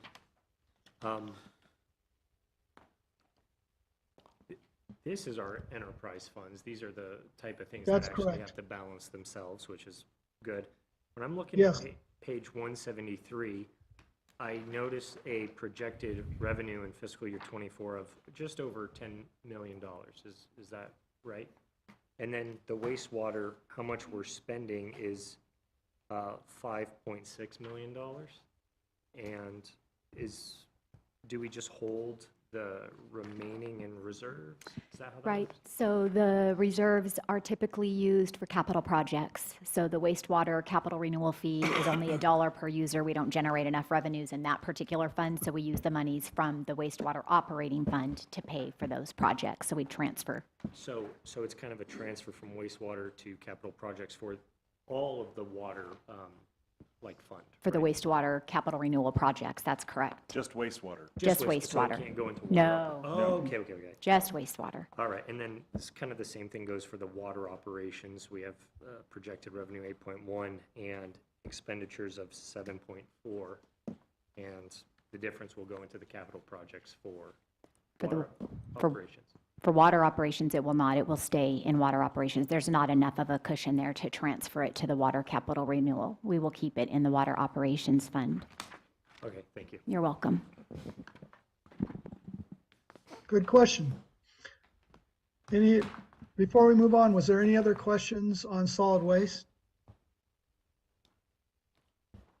All right, next one is our airport.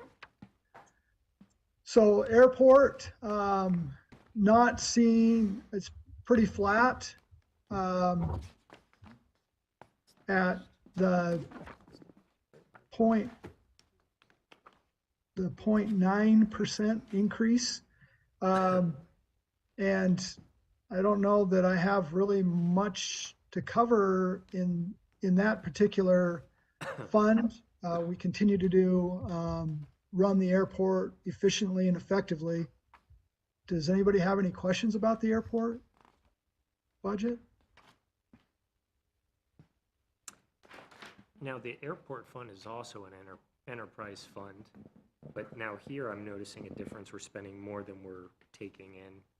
Is that okay to do normally? Or I think I'm missing something. I think there's something behind the scenes that I'm not seeing here. No, we use those monies for grant matches, the reserves for grant matches and to pay for capital projects for the airport fund. So you're not missing anything. We haven't gotten to the capital projects yet to talk about the funding sources for those. And so some of the funding sources for those capital projects are the operating expenses or the operating revenues for airport. Okay, that makes sense. All right. Yes, so the airport receives quite a bit of money, grant money from both the state and feds. Okay, I get it now. At first it looks kind of off, but then it makes sense. Okay, we'll get there. Okay, And Mr. Foggen, can I just go back to Councilor Pat's question on water operations, the revenues and the expenditures?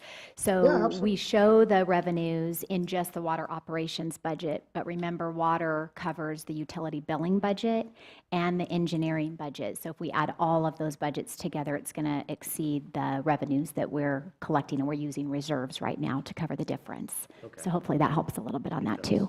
Thank you. Okay.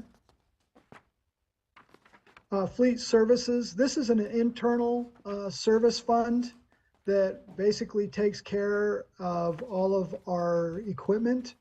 The program total for this is 13.5% increase, or just over $2.5 million. The capital lease being big because of the need to basically take care of vehicles. And then just stopped the supplies and services. Supplies and services are primarily due to the solid waste trucks, and we have transit bus engine rebuilds. And I just wanted to talk about that. So the rules have changed on the cart buses, and they've changed the useful life of, or how often they're going to be willing to change out the buses. And so in order to make it to the next time of the state will participate in bus replacement, we're going to have to replace an engine or several engines because they've run out of their useful life in the engine, but the bodies are considered to be still good. The other one is on our solid waste trucks. Because of the delivery being so behind on the solid waste trucks, we're basically having to keep older trucks alive. And so that's really the extent of the supplies and services this year, not something that we normally expect to do on a regular basis. So obviously next year we'd expect to see that come down. But overall, the increase to the fleet services, kind of based on inflation, we're feeling like 13.5% is a pretty good number. So, questions about our fleet services? Okay, building maintenance. So our building maintenance department has a decrease of 7.6%. This is really, I would say, for the most part, flat. There's no capital leases. The capital outlay, HVAC, and building control replacement for several building improvement remodels. Just trying to make the best use of our existing buildings. And then the services and supplies are down just basically because we've taken care of some needs last year, and so those are going away.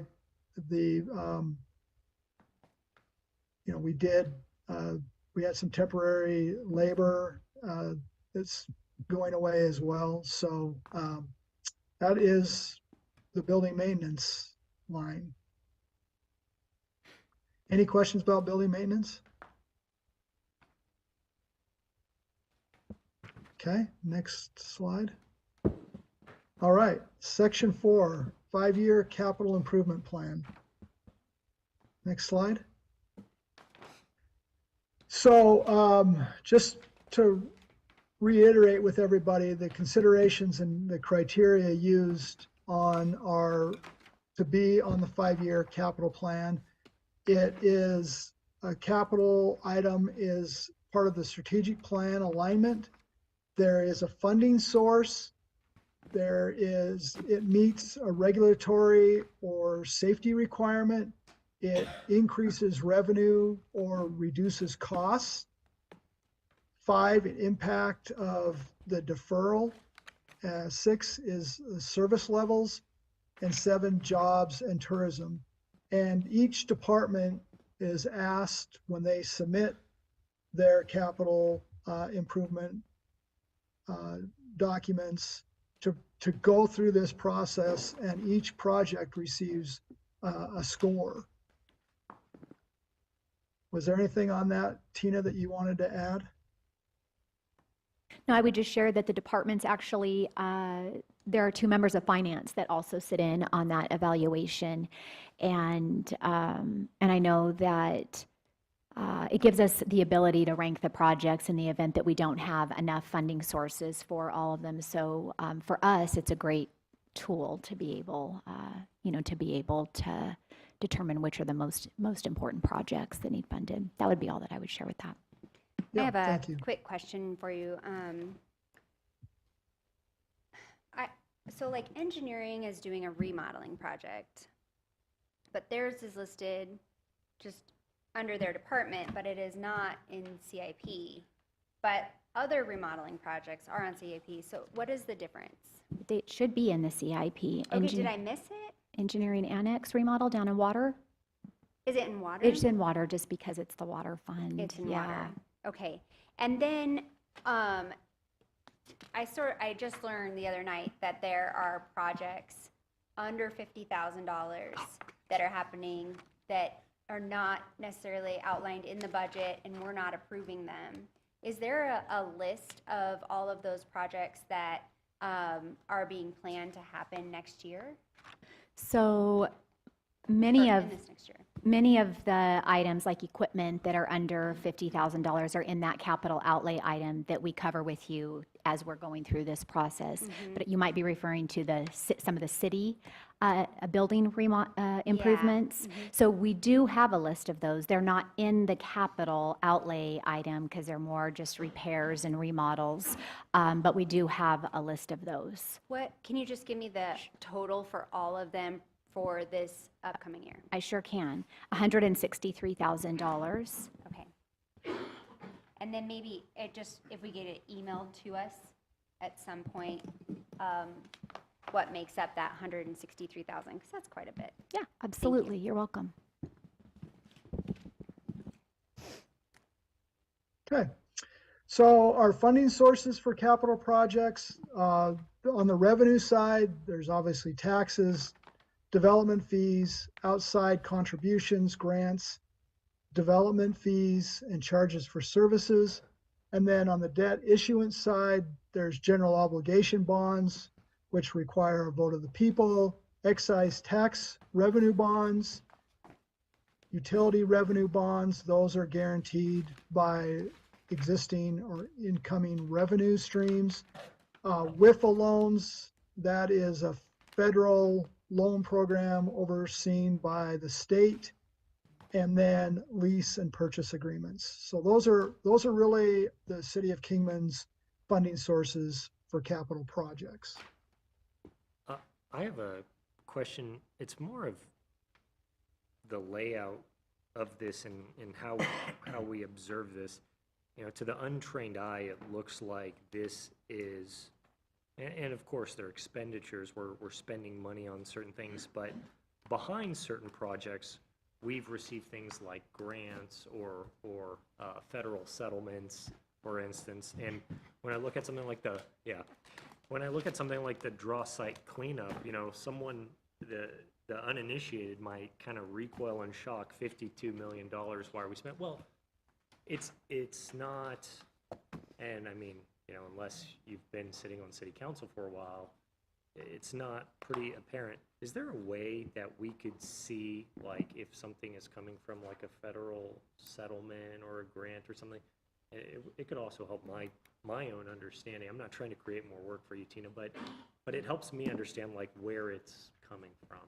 I think I already did the work for you, actually. So behind, in the tabs, just behind there, are each of the projects with pictures and funding sources and descriptions and categories. Oh, yeah, okay, thank you. You're welcome. Yeah, I should have. I was Turn the looking at page. some of that earlier, okay, it clicked, thank you. You're welcome. Okay.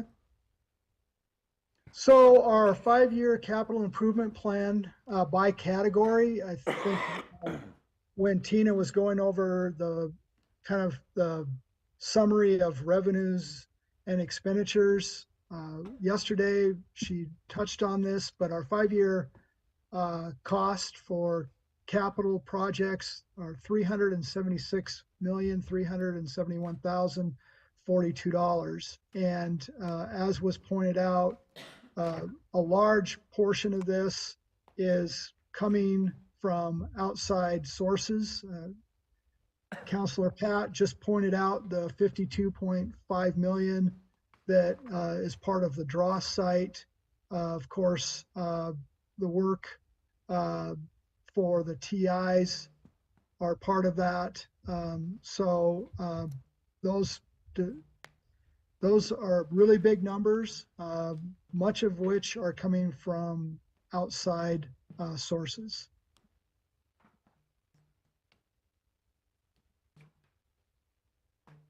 So our 5-year capital plan by category. So this is basically facilities, equipment, and systems. We have our branding, beautification, and signage that has been ongoing. We have our bulk oil system replacement. This is the system that Fleet uses to basically contain and deliver their oil to oil changes and repaired vehicles.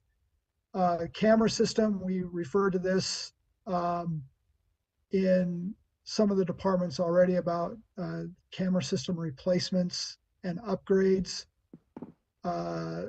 We've got the City Hall HVAC replacement, $127,000 for that.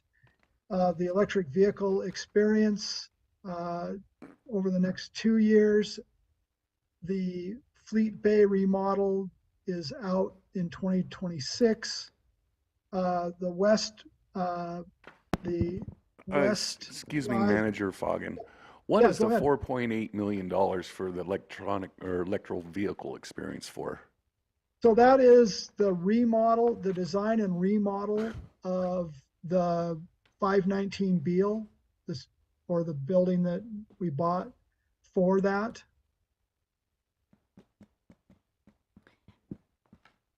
Do you wish to discuss these as we're going through them, or how do you want to do this? Yeah, if you've got questions as we get to them, I'd probably tackle them that way instead of trying to circle back. I think that'd probably make more sense. Okay. Yeah. Well, since you brought it up, Sean. Thank you. You're welcome. The electric vehicle experience. Yes. Let's talk about that. Let's talk about, in light of what happened at the council meeting, and the information that we received. I know there's a few counselors that have met with that group, not entirely, but I have concerns and would like to entertain other council members' views on this project as it stands, or maybe making some modifications and preparing for the future as we work towards an agreement with the EV folks.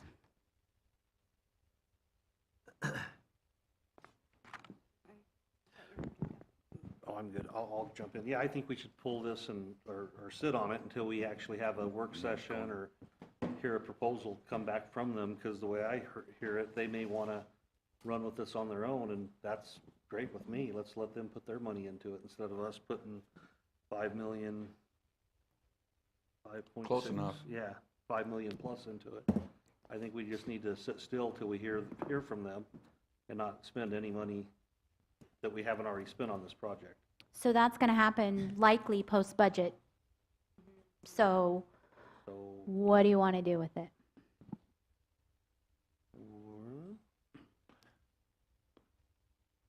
I'd like to move it out to fiscal year '25.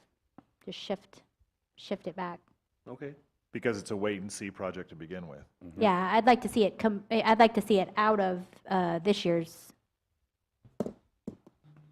CIP, and I'd like to move it, if So- not remove it. So Tina, if we take this money and move it into 25, but within this year, we make a deal, they take on this project, and then we say, okay, well, we would like to use it for something else, like just putting it towards the rec center. Can we do that? Can we reallocate because you're not making the budget bigger? Is that possible, or you tell me? So unless you appropriate for it, you can't spend it. So a suggestion could be that we could put the money in contingency so that it's at least appropriated, and in the event that this particular project goes away, then the money is still available to be used with council approval for something else. That's a suggestion. I support that. That sounds good. Sounds good to me. Yep. So would we remove the label to it? Is that what you're saying? Just zero it out and You're remove off. it. You're not on. Wait, I think. I'm okay if we leave some in there. So, If we leave some, and then, do we have the option to do that? To leave some in there as a line item and then reallocate the rest to contingency? Would you support that? What? Because, I mean, what if they come to us and they want some work done on the building? Let's say they come to us and they want a lease purchase option, okay? But they would like to have the building gutted out. We're going to need some funds in there to be able to, so I want to have that leeway. Leave the line open, leave 250,000 in there, shove the rest into contingency? Yeah, I mean, So with contingency, you can pull it at any time. So in the event that they came to you and said, hey, we want to do a lease purchase, we want you to gut the building, at that point, council can approve to move the money from contingency to this particular don't have to project. guess So you at don't, Amount. okay. So would it be your recommendation for us to just pull that line item in light of the discussion that we've just had and move it all into contingency? it's a suggestion. Okay, I'll take your suggestion. I recommend. I'm good with that. I Agree. Okay. That's not a funded project anyway, is it? It is a funded It is, project. yeah, it's the only way it can be on this list. capital project. Well, that's what I thought, but I didn't think we'd had funding on it yet. No, Okay. we have funding. Okay.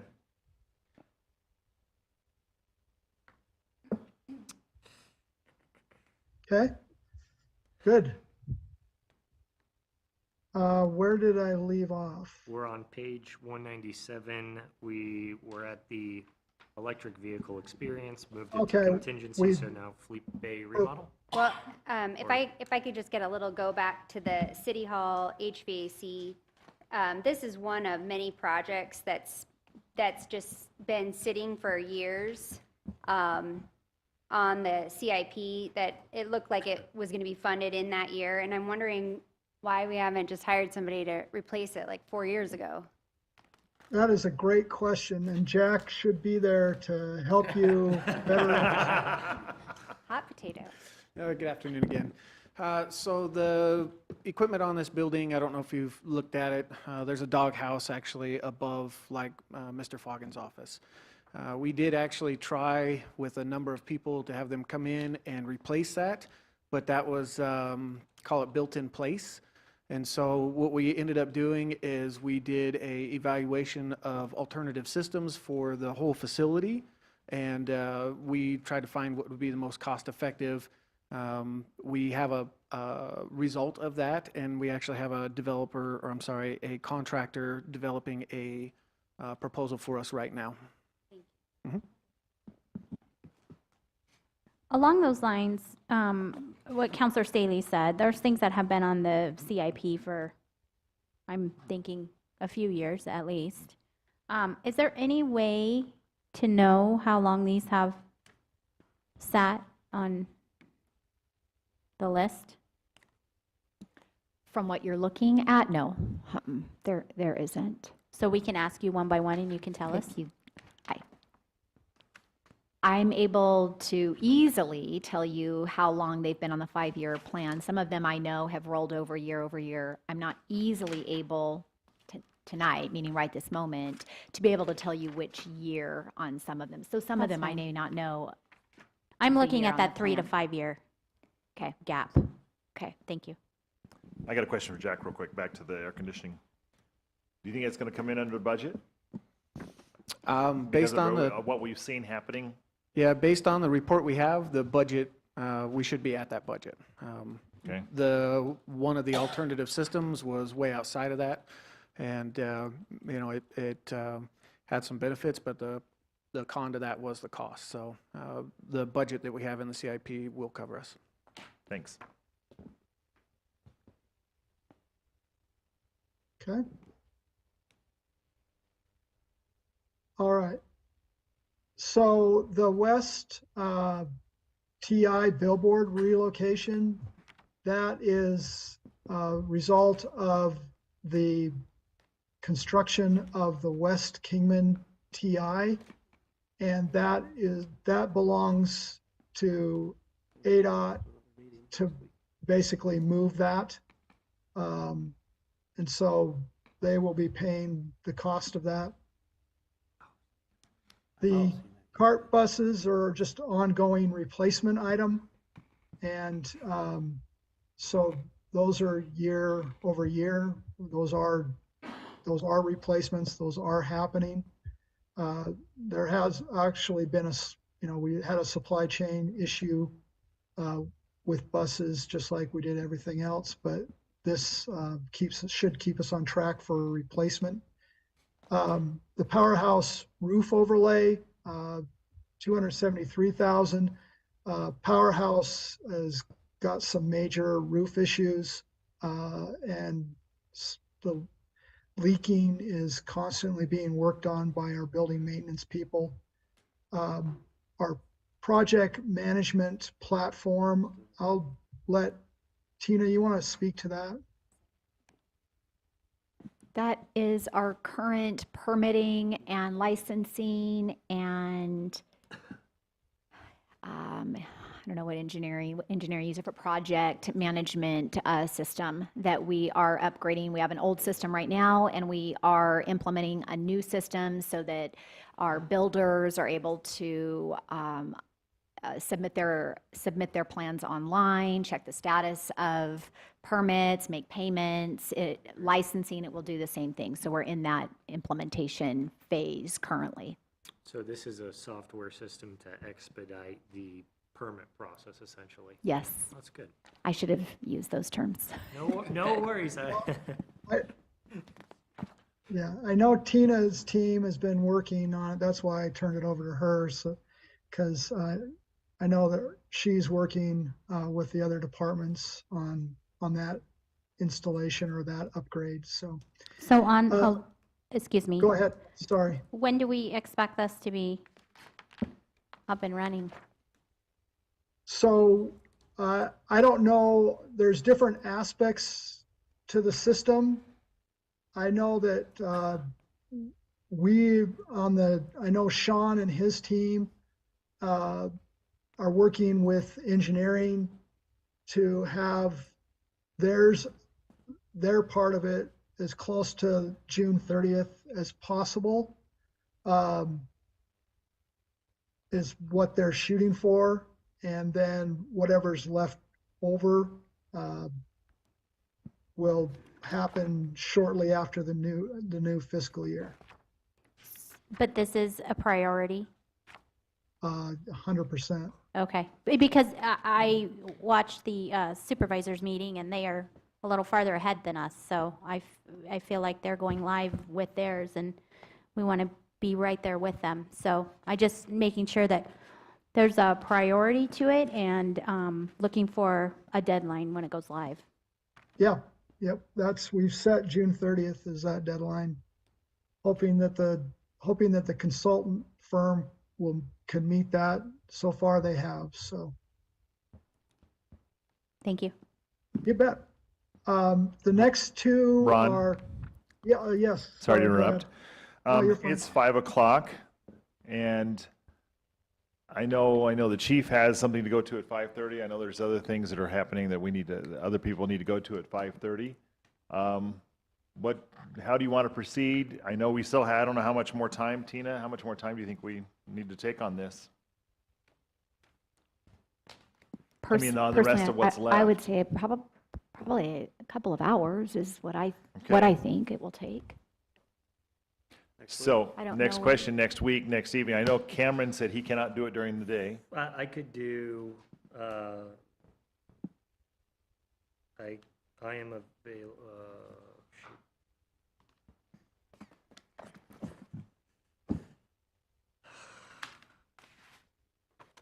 I'm free in the evenings, but I know everybody is different. I'm always free after 5 PM, but I hate inconveniencing city staff. I'm looking at my calendar. I'm free in the morning hours, 8 to 12 on the 22nd, and also now 8 to 12 on the 31st. Everybody want to pipe in, check their schedules? I can't do Monday mornings. Yeah, Monday is the 22nd. 22nd, yeah. Yeah, I can't do that. I will be out of town that week of Memorial Day. That's right, that is Memorial Day, the 29th. Free to go after 5 PM, so if that's what we had to do. I'm sorry, what? I'm free to go after 5 PM any day. if So that's what we could do. next week, sometime next Wednesday evening? I am only here on Monday and Tuesday. Can we do Monday evening? I could do Monday evening. I should be back. The 22nd. I could do Monday evening. And that's the 22nd we're talking That's the 22nd. And Okay. then, isn't that the same day we were going to have our executive session? Yes. I think we're going to move that to the 23rd, I think. I know Keith and I talked about it. I don't know, what do you think?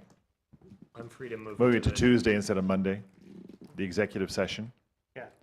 I could do that as well. Because Mr. Ron's going to be in Vegas, right? I think so, yes. Yeah. Yeah, Yes, Annie. Oh, Annie, I didn't even know you were there. Hi. I just want to let you know that because our business hours are Monday through Thursday, we do have to make a determination because our 24-hour posting requirement cannot include Friday. So if we're going to do a meeting on Monday night, it has to be posted today. So, After 6 o'clock. We have up till 6 o'clock to post it, right? Is what you're saying? So your meeting start time, Oh, got it. it has Yep, to yep. be, and I can do it really quick. It's not a long process. I just wanted in your discussion that you're aware of that. Our posting requirements, because our buildings are not open on Fridays, do not include Friday. so if we did a Monday morning meeting or Monday evening meeting at 5:30, you're good for posting? 5:15 even, depending on what. Thank you for splitting hairs. Well, no, but she Mayor. said she could do it quick. She's a miracle worker. Okay, so 5:30 then, 5:30 Monday evening. to finish this budget review.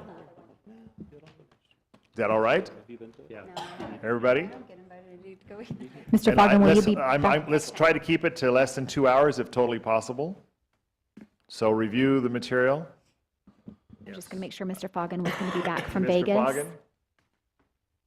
I will be back. Okay, So we said And Tuesday. do then that. Are Tuesday, we, we're gonna do are we both. scrapping our executive session? no, No. that would be on Tuesday. We're coming Monday and Tuesday? We can't do it all at one. Okay. Okay. It's fine. Both at Unless you want to suggest another day, you tell us. No, I mean, I won't be here. We started talking, so I thought we were gonna do both in one night.